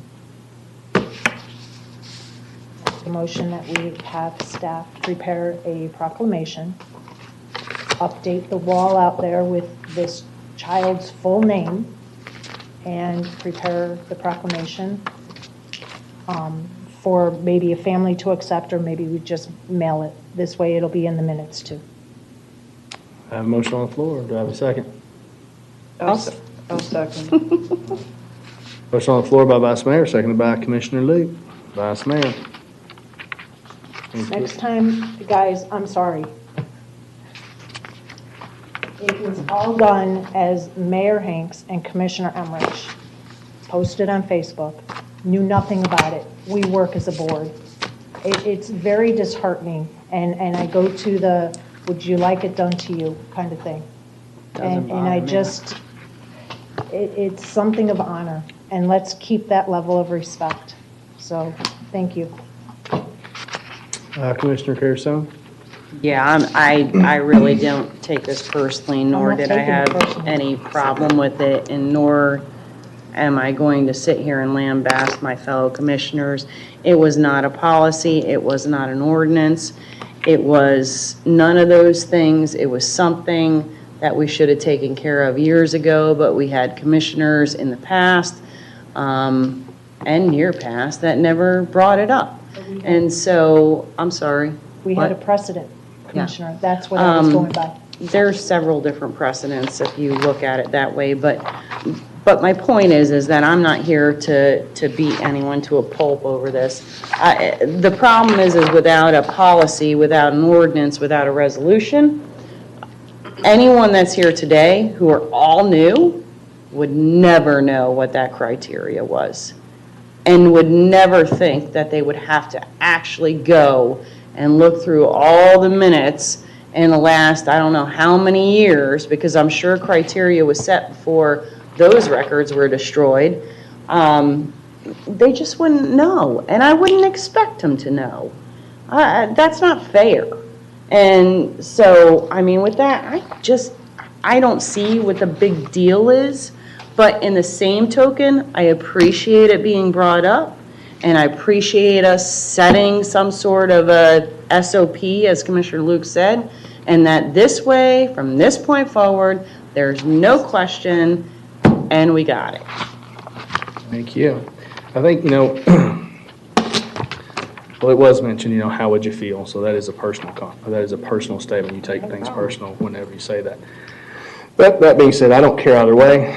If we need I fully see the argument.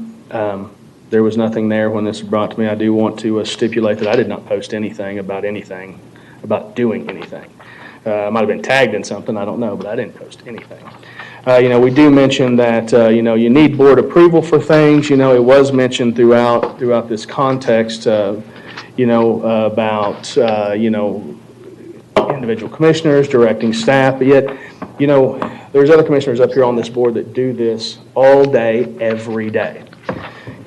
Just today I had to send out an email because we direct staff, an individual commissioner will direct staff on a regular basis to change legal minutes before it ever comes to a board.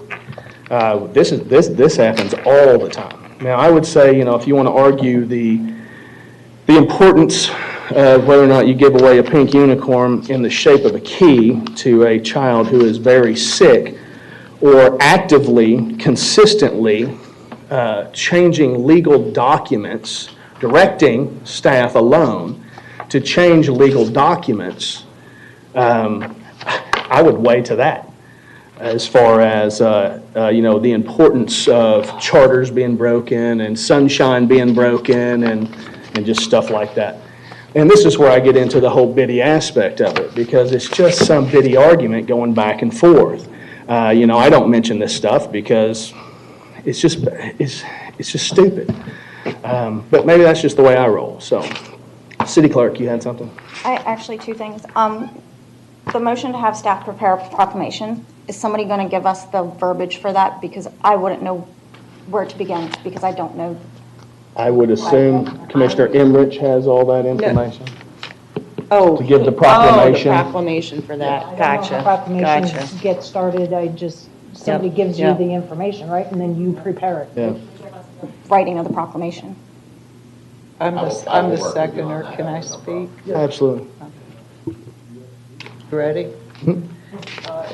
As the seconder and swinging this conversation back to what the motion was, at first, I'll have to admit, the ostrich syndrome came on me. It's just like, all right, let's just flush this one and be done with it. But in all reality, I started thinking, and no, this is exactly what we've been discussing. It is a symbol, of honor and dignity. And this young man deserves the whole enchilada. And so I am seconding because I do believe it needs to be finalized in the whole presentation, whether they can come or not. And if Commissioner Emmerich would like me to work with him in regards to that proclamation, I would be happy to do so, to get that so that the whole honor of what goes with this can be bestowed upon them. Thank you. Vote. You already spoken to it? I was going to ask a question, but go ahead. We'll just do the vote. I have another motion, by the way, after this. Okay, we'll do this vote and we'll do another motion. Maybe.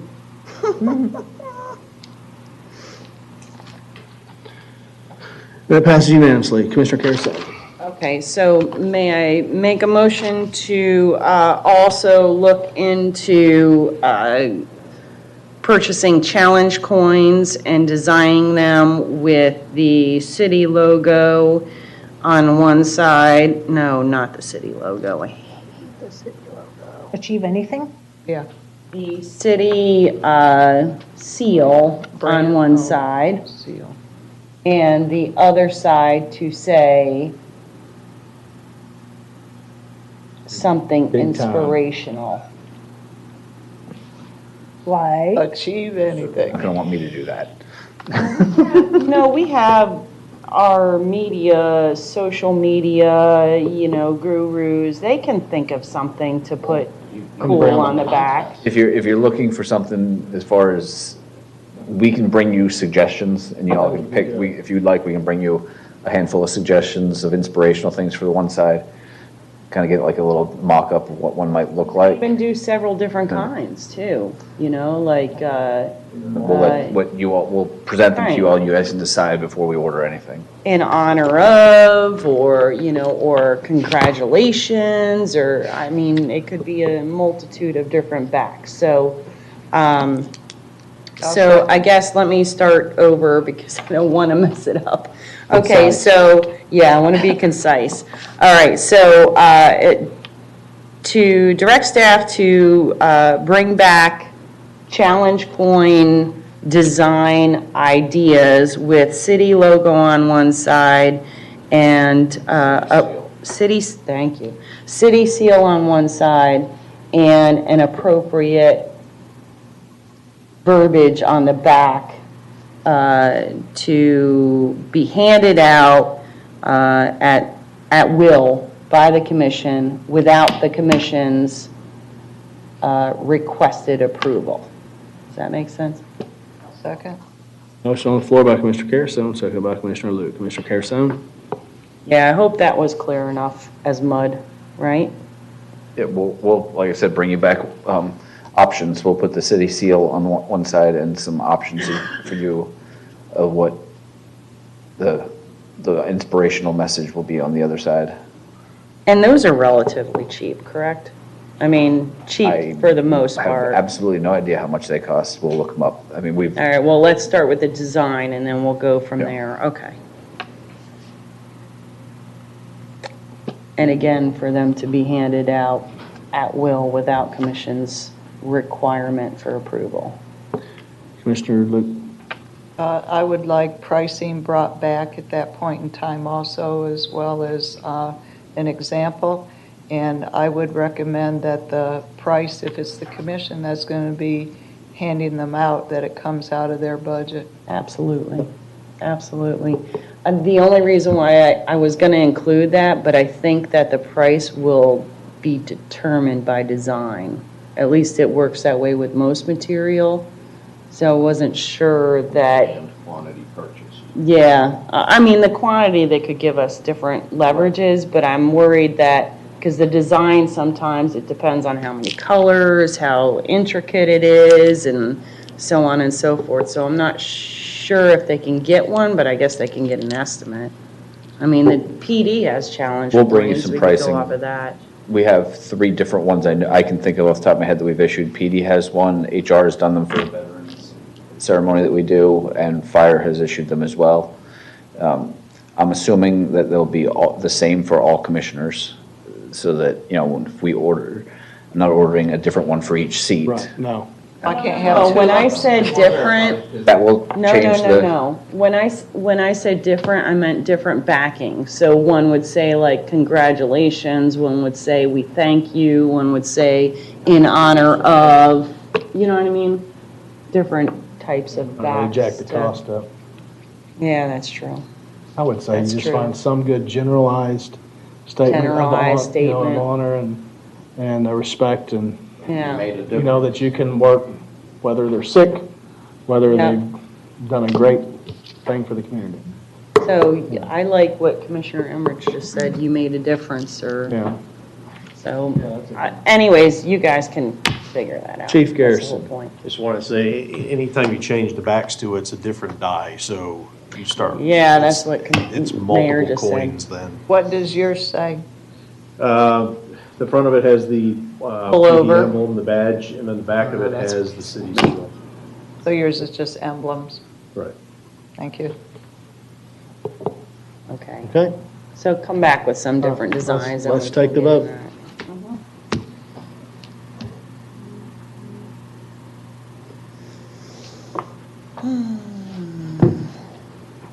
That passes unanimously. Moving on.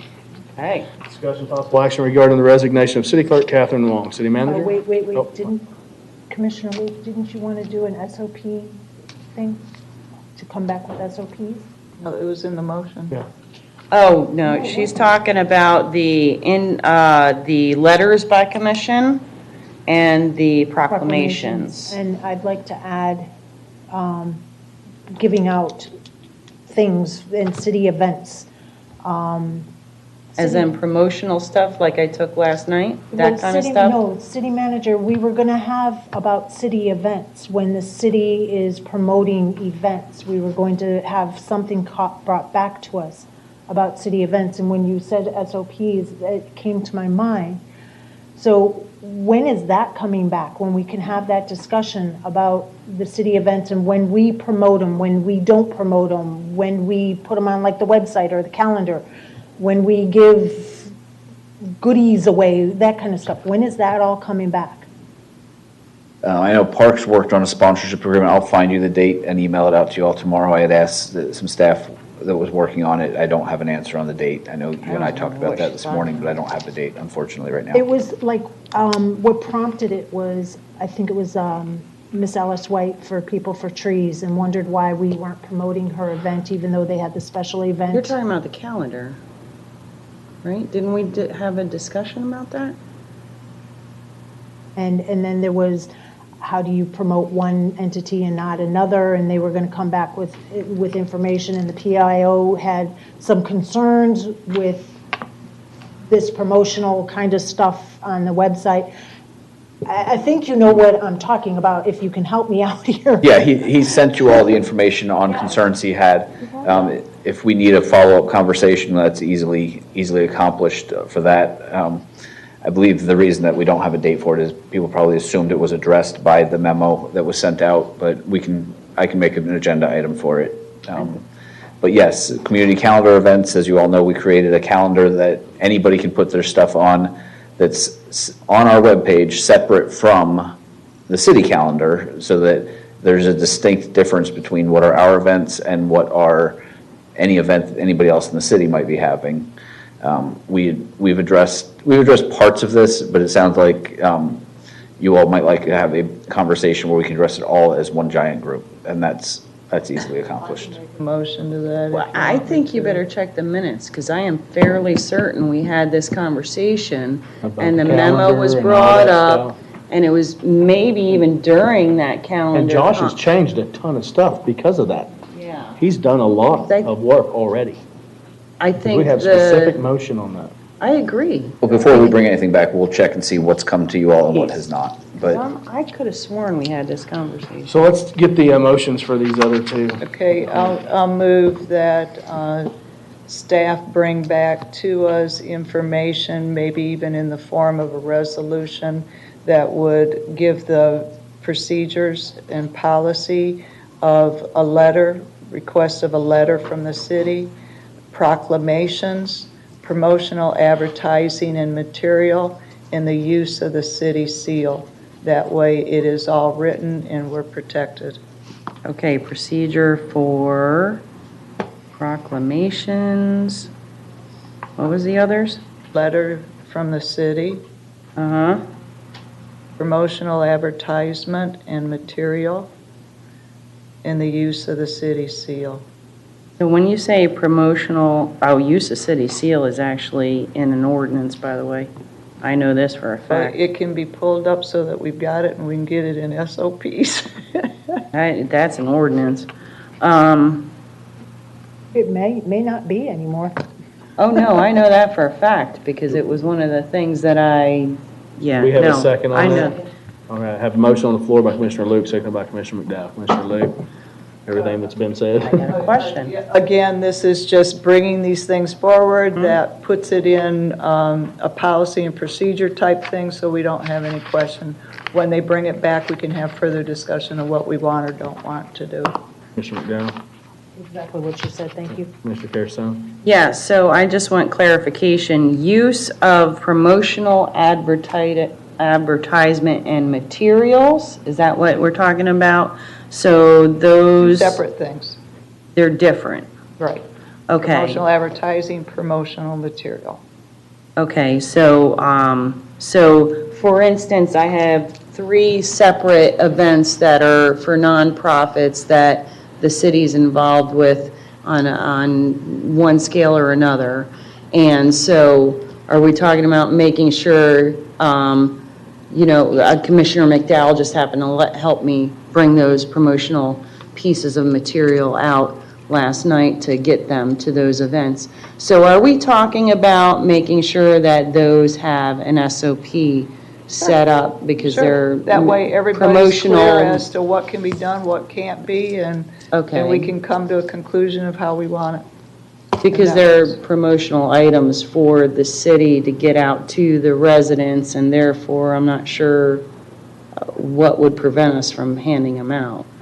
I mean, that's kind of the whole point of them. Was it a city event? I think is. It wouldn't even matter, really. No. You're trying to get the city's name out. It's the whole point. That's what they're for. Well, that's why I think that discussion can come later after they bring something back to us, and we can figure out whether we view it as a city event or not a city event. Okay. Hammer it out, get it in writing, and that way we don't have to. Because I just kind of want a very clear knowledge on what inspired this, and now I'm very clear that it was last night, and making sure that No, actually, it's not. there was an SOP. Thank you. Actually, not anything last night. Oh my gosh. But it had nothing to do with my statement.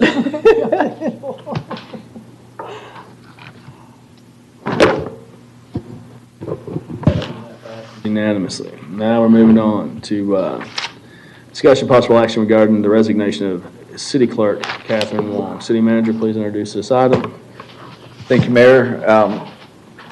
HR received a letter from City Clerk Catherine Wong. It was addressed to all of you, and we forwarded that when we received it. We got it on September 11th and put it on this meeting because there are some specific actions the commission needs to take. There are contractual provisions in the contract that need to be addressed as well. One of them that needs to be addressed is in the contract, the employee must give 30 days of notice. She's about 6-7 days short of the 30-day notice. There is a provision in that same provision allows you all to waive the 30 days. So that is up to you all. And the other provision in there, there's some discussion about the employee be required to reimburse the city for any educational assistance if leaving employment with 1 year of completion of the course or certification.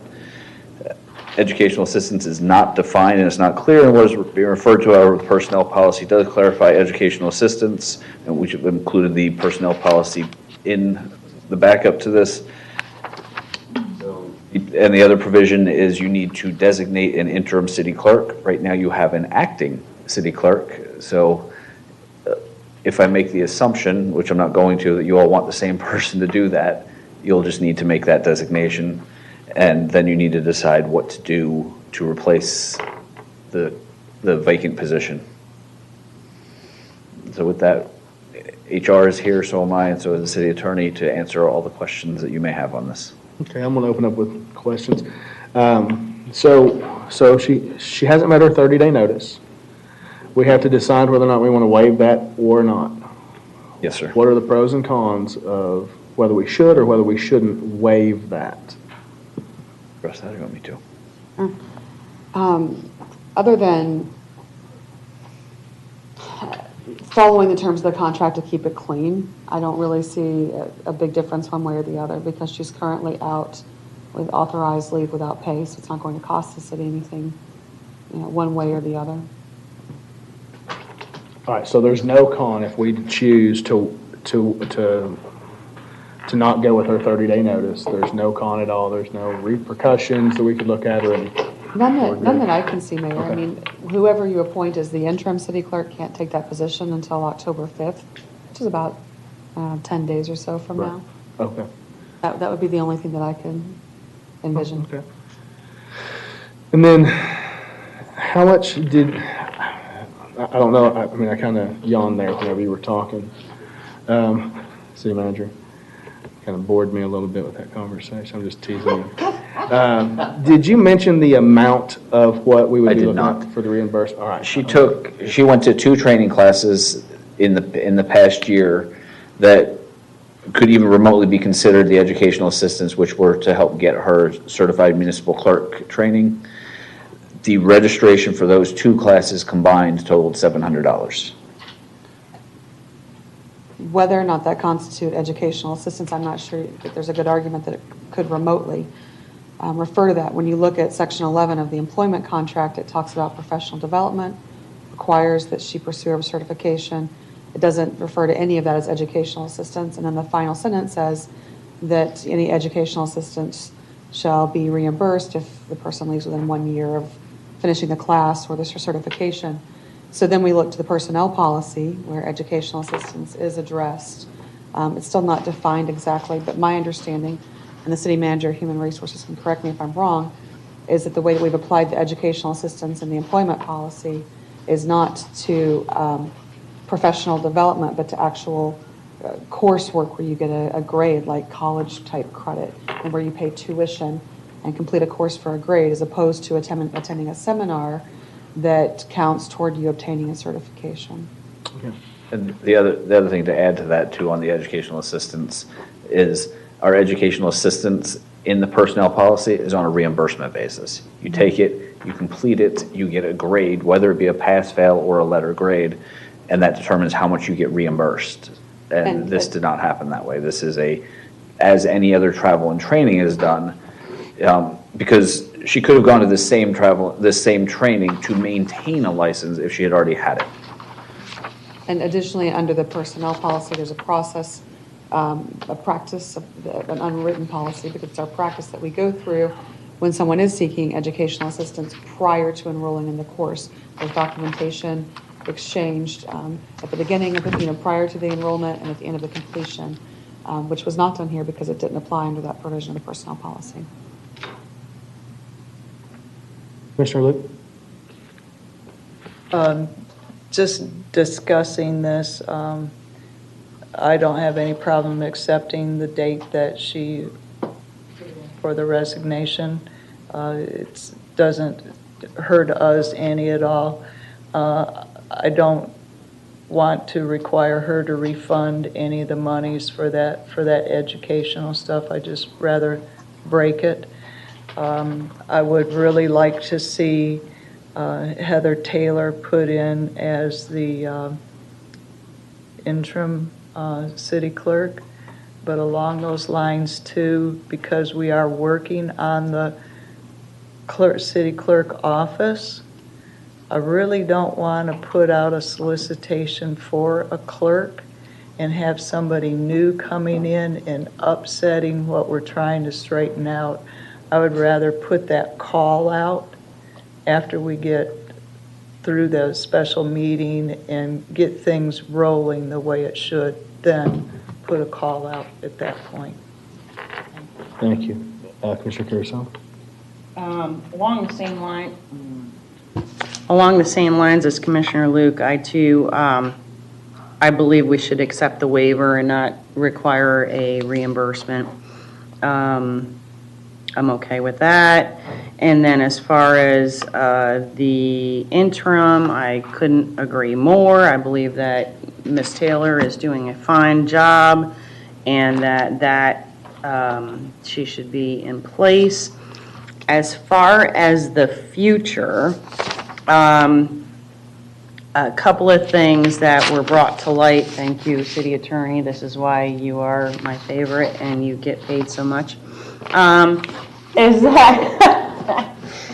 that we had tasked them with doing a charter amendment, and the charter amendment would put a deputy city clerk under the city clerk / the city manager. It would no longer be under the charter officers. And so having someone come in as a deputy, assuming that we lost our deputy clerk, let's just put that out there. We wouldn't want to bring someone in with a contract. because of the Charter amendment. charter Changing it. amendment. Yeah, but that doesn't get voted Well, on until here's- 2020. I get it, but here's what I'm trying to say is that I personally believe that we should allow growth from within. But with that said, we have seen where maybe we didn't do our due diligence the last time, and we kind of went through it willy-nilly, and that we kind of just placed that person, the deputy clerk, in there and didn't really I didn't delve vote into. for So anyways, knowing my mistakes, what I would like to do this time is give a 6-month interim to Ms. Taylor, allow her to decide whether she wants to do this or not, table the discussion for the permanent city clerk until that 6 months is over. And then during that time, I spoke with the city attorney, and some of the things that, what do you call them? I don't want to call them headhunters, but what are they called? Recruiters, thank you. I don't like headhunter. But some of the things that her recruiter had done was put together kind of this summary that the applicants had to put in. And if we could get from Ms. Taylor this pre-summary to provide a work plan for the first year, what would you do at 30, 60, 90, 80 days, and then your benchmarks to reach your goals, performance development plan, how you'll stay sharp in your skill set and develop on your own, and that could then come to us. We could review that, and then we could make a educated decision, seeing her vision, whether we want to go with possibly within, or do we want to do a statewide search? I would assume statewide search. I guess that's what I'm trying to You and I are on the same get. page. I just didn't want to instantly throw something out until we got our ducks in a row.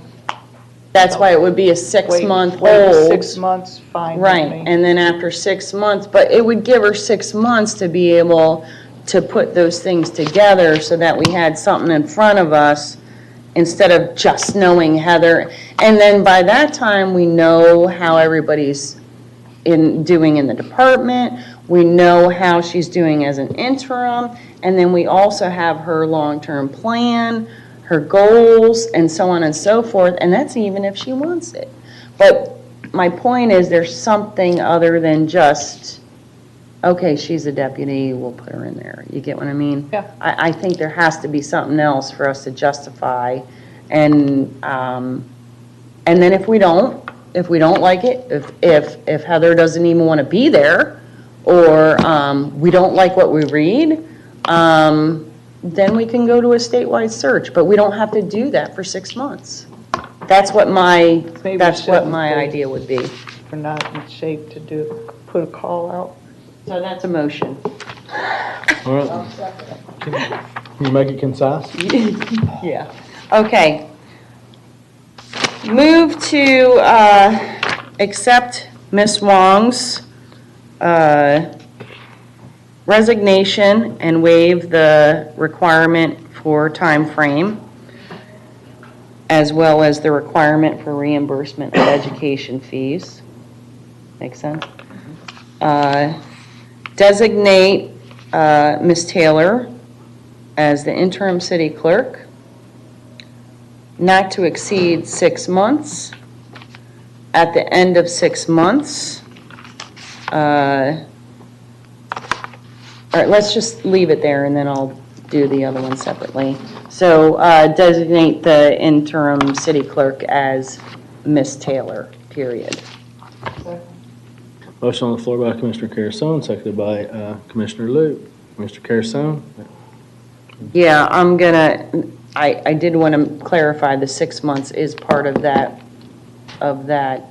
motion. But the other part was not, you pulled it out. Correct. But the other part about I haven't gotten there yet is not, yeah, it's getting late, folks. I'm not thinking straight. Mr. Luke? All right, let's take a vote. That passes unanimously. Commissioner Carrasone. Okay. Move to allow Ms. Taylor to submit a summary, would summary be the appropriate word? A summary or essay providing a work plan for their department for the first year, what she would do at 30, 60, 90, and 180-day benchmarks to reach that goal or those goals. A performance development plan on how she would stay sharp in skills set and develop her own. And for those to be reviewed prior to the 6-month period, be brought to a meeting to determine whether we appoint Ms. Taylor from within or we do a search statewide. Does that make sense? Was that concise enough, Ms. Taylor? That 40 She's still typing. paragraph? I tried to go slow. All right, wait a second. All right. I have a motion on the floor. I'm not going to repeat it. I'll second it. I thought somebody had already seconded it. I Okay. tried. All right. Motion on the floor by Commissioner Carrasone, seconded by Commissioner Liu. Commissioner Carrasone. I just reiterate, the last time we kind of got beaten up by just appointing someone. At least this way we do our due diligence if we choose to appoint from within. And then if not, at that meeting, we can then turn around and go statewide. And again, 6 months, Ms. Taylor might turn around and say, I don't need this crap. So it gives time for everything. Commissioner Liu. I'm going to go ahead with this motion because it does have that 6 month to it. I don't want her stressing over coming up with a plan for at least 3 months. Oh, yeah, not I for mean, 6 that months. meeting on October 7th is going to be huge.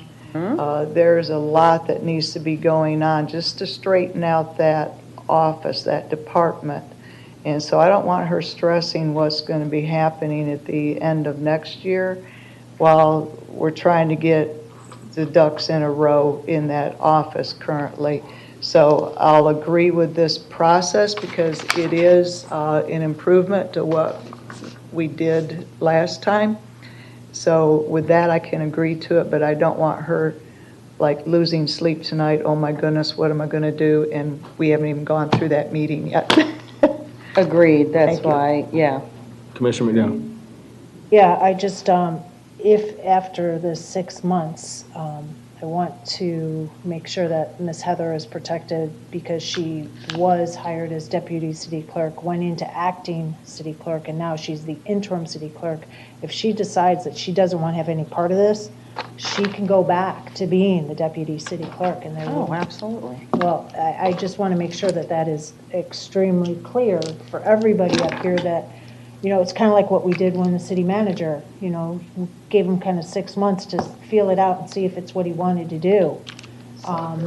And he could go back to being the finance director. So I just want to make sure that we're offering our other charter officer the same option. The other thing is what are we going to do now that her department is one short? Do we want to see about hiring a temp to help her out in that department for 6 months if she feels that she needs that? I think we need to give her a little bit of leeway. After a month or a couple weeks, she may assess that she needs to have another body in there because it's just going to be the interim clerk. So there's one less position available to be able to do the workload. Firstly, I think we need to get through the meeting of October 7th, have the discussions, and then if she feels she needs something, she can bring it to us. But to try to tax that department with another entity when I cannot go for that. I just Agreed. wanted to bring up the fact that she is still one short, so, just having conversation, so I appreciate that, thank you. All right.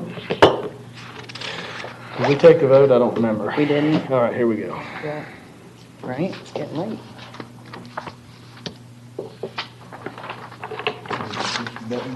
I did. Commissioner Goodell? Sorry, I thought I pushed it. That passes unanimously. All right. That was all. Have no public comment.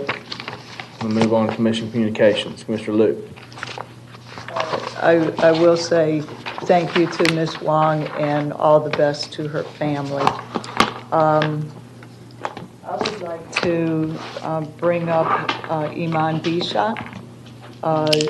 She did get to the finals, and I've got a lot of people asking how will the city be recognizing her. So I'd like a discussion of what the commission thinks that we might want to do. I mean, I know the city wants her to sing for the 4th of July, but I had somebody mention making her grand marshal of the parade, poinsettia parade. And I thought that was kind of cool, you know, having her be on a float and be grand marshal of that too.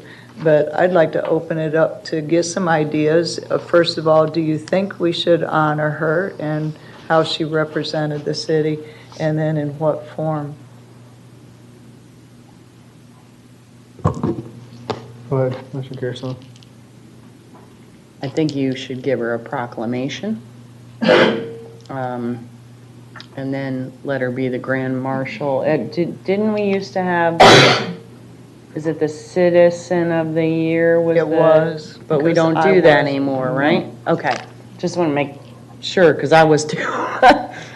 So, yeah, a proclamation and grand marshal of Poinsettia Parade would be fantastic. I agree with that. But that's it. We don't want to go so far that other people feel slighted, you know? Is that a consensus? Yes. I agree. There's your consensus. Okay, thank you. And there's a couple of things that I just want to throw out that has been discussed or brought up, and hoping that it gets on future agendas. There was a comment made from a citizen that we don't do any same-day inspections. So that is something that I might want to be looking at, to vacate the full lot line, you know, like we had in that last meeting, I think needs to be brought back for discussion or something too. We already stated that vehicles parked in the condemned lots, we were going to have something come back so that they could be removed. That hasn't come forward yet. Another discussion that I'd like to have is our Tree and Beautification Advisory Board has really trickled down, and that kind of focuses on Highway 41. I actually would kind of like to see those guys linked into our environmental, combine the two of them and just have one that deals with trees, beautification, and everything under environmental. So that's something that could be That's an excellent point. I've been thinking that we could look at. Swim team has been popping up every once in a while. I got an email stating that they are trying to work with the high school to come up with proper pricing for the swim team. Something that when we were discussing in the budget about the businesses who don't come here, and we didn't talk about logging why they don't come. But, I mean, it's something that we discuss at Sarasota County EDC is tracking why they don't come. So keeping some kind of log within our EDC as to why a business doesn't choose to come would be good reference for us when we start making decisions of do we need to change the zoning here or there or do something if we have that understanding of why they didn't come. We talked about a handbook for advisory boards, so just wondering who's in charge of that. I mean, was it assigned to somebody so that it could be looked at. I'd like to see our business tax be used for that that Sarasota County EDC payment. I mean, when we have that business tax receipt that people pay to our city, why not have that go toward funding EDC? So I think that's a topic that could come up. This is a question I'll ask to city manager. There was a email in regards to Click Fix from Ms. Gibbs in regards to a speed sign. It looks like it's being dumped on the city now, though it's a county sign. Can we even do anything with county signs if they tell us to do it? We're looking into that sign. Okay. We just got that today, this afternoon, and staff's already researching it. Thank you.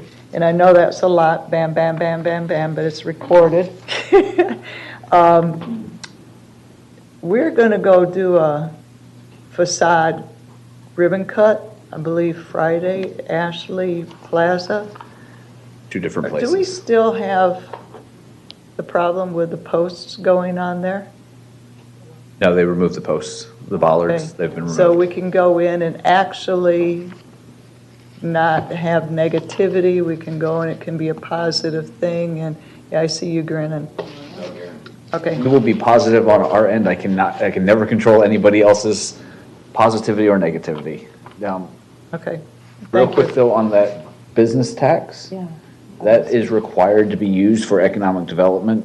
And that's the only funding we have that is required to be used for some form of economic development. And we spend more than that amount of money that we receive. We have for years. So it's again, you get 110, It's already going into that 120,000. pot. It already goes into that pot. Beautiful. So it's covered. Thank you. Because the EDC payment does come out of Economic Development Department, correct? Okay, great. Thank you. That's Commissioner it. McDowell? So it looks like I drove by the pool a couple of days ago. The fencing's down. The construction things are gone. So it means that it's getting closer. Yay. So what I got to ask is, we have budgeted for October, for the weekends for the aquatic center part of it. The pool is already budgeted entirely, but the aquatic center is supposed to be open only for the weekends in October. So just assuming that there's a date in the near future in October, that whatever weekends are not open, that we might carry it forward to November. And I don't know if you need direction or what your plans are, because I would hate to have a ribbon cutting and going, yay, yeah, you can't use it. So I don't know if you need further direction, or are we sticking to the plan? Our plan is to stick to the plan. And that's October 31st weekend, whatever that October. is. Yes, ma'am. Part of that is we are already due to the delay and lifeguards are hard to find. We're going to be working people overtime just to cover that 2 weeks. The amount of time it's going to be open, because again, there is a shortage. Back when we first started talking about the pool, I sent you all the articles about how difficult it is to find lifeguards, much less to get them trained. That being said, I asked Carrie to get with Sandy and get some detailed information on the possibilities of extending that through November and what kind of impact that would have on staffing and everything else. So if you want, we can address it real quickly. If not, we can just we can send you a memo. I was just going to say, why don't you just send us a memo with some ideas? Because I'm looking for giving you direction to keep it open if that's possible. Okay. We'll get you a memo out within the next week, and if you want to talk about it at the next commission meeting, we can Or do it maybe then. you could bring it up and get some finalized direction, whatever that is that you need from us Yes, at the ma'am. next commission meeting. I think would be awesome, because I know everybody's chomping at the bit. So Brian. thank you for that. All right. Or Vice Mayor, can I just ask a question on that? Because I think you bring up an excellent point. Because I agree, since we've opened so late, it should be held throughout the month. But have we done a partnership with SCTI in order to try to get those lifeguard positions, or at least some sort of education factor to bring in maybe some of the graduating students or college students there to train them, or? First would be STC, but SCTI went away years ago. Sarasota County Technical Institute. It doesn't exist anymore. Damn it. It's not post-technical college. No, it's not VOTEC either. I know. That being said, I don't, if you know what No, Sandy's done to try to reach out to them, I know we've been searching high and low, trying to train lifeguards. We actually worked with Charlotte County because one of the unfortunate side effects of our other pool closing is we can't train people in that pool. So we went down to the Charlotte County pool to get them trained. And pass the testing were they have we to. part of the recruiting job career fair that the chamber put on today? Was it today? It's upcoming. It's coming up. So are we going to try to actively recruit lifeguards there? I don't know if the plan is to be there or Have not. we put out any notification or posters out at the colleges to try to recruit there? We've recruited at schools all around. We have gone to places to do it. And unfortunately, with the delay of it opening, we had all the lifeguards hired, and then we've lost some. Okay. Well, I guess what I'm trying to say, there's a whole lot more we can do. Commissioner McDowell. So Peace River, Minnesota Regional Water Supply Authority meets once a month. It's not a board that I sit on. I go to the meetings because I'm on the water supply yearly thing that's supposed to meet that hasn't met since I've been a commissioner. I am also on the Community Economic Development Advisory Board. They're a non-voting member. They changed their meeting times, so now I have a conflict. Since this Peace River, Minnesota thing is not a board that I participate in, I just kind of sit in the audience to learn what's going on with the water supply. I can't be in two places at once. I haven't figured out how to do that yet. So I don't know if, I'm basically letting y'all know I'm not going to be going to that anymore. I don't know if somebody else wants to step in and go to these meetings to just kind of keep a pulse on what's happening. Or maybe we could just have staff come back with a memo with what happened each month of anything of importance. I don't know how that needs to be addressed, but I just wanted to let you know that I'm not going to be able to go anymore. It's got to be an agenda item. That was a vote to appoint you. No, and then it's have not. the Peace River Board? She wasn't appointed to it, she just goes to it. No, from our commission, we appointed her to serve that, and then you should have a backup. No, I was never, this is not a board. It's not an official board we It's sit not a on because we board. don't get to vote. It's one that Commissioner McDowell has chosen to go to. Because of so she can be the other informed. position. So it's not Peace River Water Authority? Yeah, it's not a board. It is, but we're a customer. We're not a member of the board. I So know, we but don't we've have a always vote. been on it. I mean, No. we've always appointed people to it. No. I go occasionally, and our staff is always there. I mean, they go every time. I hit and miss. So I think if there's anything that comes up personally myself, staff would make us aware. Yeah, the board that actually I was appointed to by this commission was to sit on an annual water board. But I've never been to a meeting. That board, I guess, doesn't exist. So I've always been going to the. Huh? I think they messed up. So I've always been going to the Peace River Water Management Authority Board meetings just to observe and learn and participate as much as I can, which is zero, except sitting there. And then coming back if I see anything that needs to be addressed by the board here. So I'm just letting you know I'm not going to be able to go anymore. And if anybody else wants to go, if we want to have city manager, have staff give us an update, I don't know. I'm just basically letting you know I'm not going anymore. Okay. Charlotte Harbor National Estuary has a new name now. It's called Coastal and Heartland National Partnership. their boundaries now go all the way up into Polk County, so they wanted to focus on the coast and the heartland. So that's why they did coastal to heartland. They have a new CCMP, which is kind of like their comp plan, for lack of another term. They have to do that, and since there was such a large revision, they just redid the whole thing, and that was finally approved and accepted by, I think it was DEP.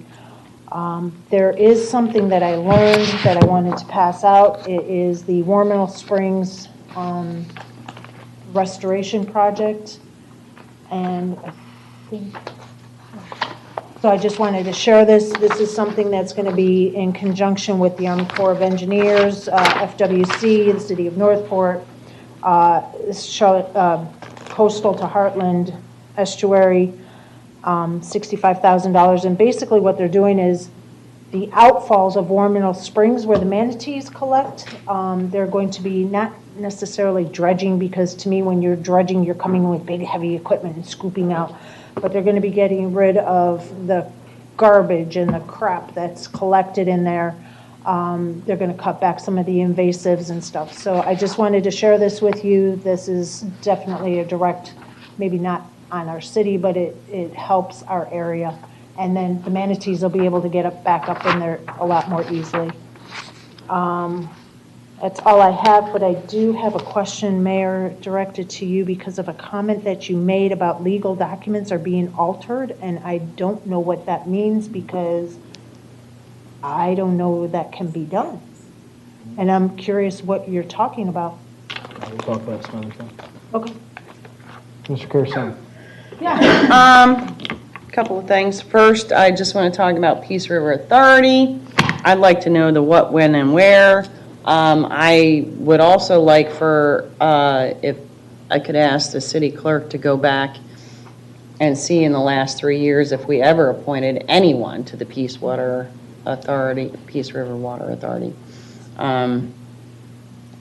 Back in the day, we did. We had someone appointed. We had someone that was a alternate, and we got this close to getting a seat on that table, this close. And then the board in 2009 shifted.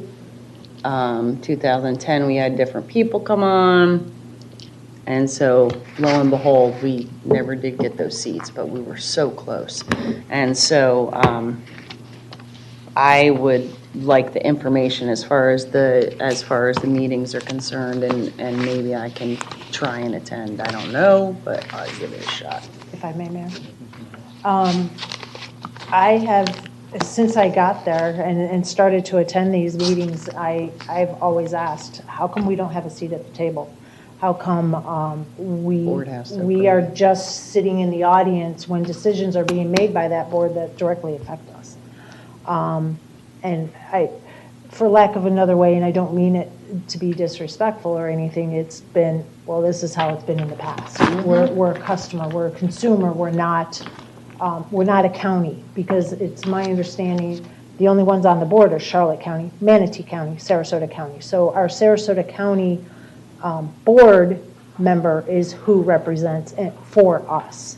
So I agree. I think we should have a seat at the table because we're a big customer, and that's just my opinion. But if you'd like the information, it's usually the first Wednesday of the month. And that first Wednesday of the month, it's not in a central location. They change different locations. It could be at Charlotte County, it could be at Manatee County, it could be at their Peace River office. So that changes. Everything is online too, if you're interested in it, and staff goes every single month. So I'm just answering your question for you. Thank you very much. Went to MPO the other day, nice, bright and early. And let's see, I'm trying to find my notes. By the way, today's Women in Business was phenomenal. It was great. Some of the speakers were just incredible, and I'm so looking forward to next year. And I just kept thinking to myself, I know so many people here that would really benefit from this exercise, this workshop. Thank you to Mel, thank you to Carrie, thank you to, I don't know what for, but thanks, Pete. No. Pete actually gave his intro, and it was really cool. So I have to say that, Northport's just getting better and better every day. MPO, they're working on, and of course I don't have my notes, but working on the new kind of long-term plan. They had a big meeting in the afternoon about the technical, I don't have to look at Pete because he heard all this, but about the technical aspects, about the timing of stoplights and, how do we make it so that stuff flows better. Ironically, they did talk about autonomous vehicles and possibly looking at those in the future. Some of the things that they are going to talk about this year is that, it's very clear that in order to get FDOT funding, you have to jump through a ton of hoops that takes forever. And by the time you get those hoops completed, all of the costs associated with that project have gone up tremendously. And by that time you have new people and they're trying to vie for different projects and requalify things. So we're going to have a larger discussion as a group on that. And one of the things I talked to Dave about was that if there could be a localized aspect to the funding. So in other words, if a local authority being, Venice, Northport, Sarasota County, whatever, matched the funding for a project, maybe that could then create its own priority in its own bucket, and that money would then not have to be waited on for 20, 30 years. So some of those things were running through our head. Mobility fees are going to be a big deal. And what was the other stuff? What am I guess Commissioner Emmich could pine in if he can think of anything that I'm missing. I'm waiting for my time. I'm sorry. Okay. I ain't getting yelled at for stepping on your time. You go right ahead. So, anyways, I think that's pretty much it. I think that it's going to be a very productive year. I think I'm really excited because it's a little bit more creative thinking and trying to get things accomplished for municipalities and counties with the federal and state funding, and trying to find ways to expedite things. So I really think that it's going to be beneficial this year compared to the last, the last 16 times I served. Thank you. I'm done. All right, Mr. Emmich. All right, just to add on to Commissioner Carasone's little rhetoric about the MPO, one of the big things that happened was that they announced that the widening of River Road has been taken off the priority list. The reason it's been taken off the priority list is because it is fully funded and it is a go. Yep. We are at 100% funding. It will go, and I believe 2022 is when the first shovel will hit the ground, and it will start being widened at that point. My second thing was I wanted to sort of carry over a little bit with what Commissioner Luke had to say about Amman and the Christmas festival. The one thing I think would be very disappointing to the crowd is if we had her as the Grand Marshal, bring her through the parade, and then if she doesn't get up on the stage and starts our festival with a Christmas song, I think a lot of people would walk away disappointed. So if she would participate in that, I would like to see her open up the festival with, whatever appropriate Christmas song she would like to sing. I just wanted to add that to it because Sounds good to me. I think that would be an awesome evening. That's all I had. All right, City Manager. Great idea. I think I've said enough for the night. City Thanks. Attorney? Nothing, Mayor. City Clerk? Adjourned. You scared me. She didn't even budge this time. She was prepared. She's now awake, but she did not budge. Right? My God.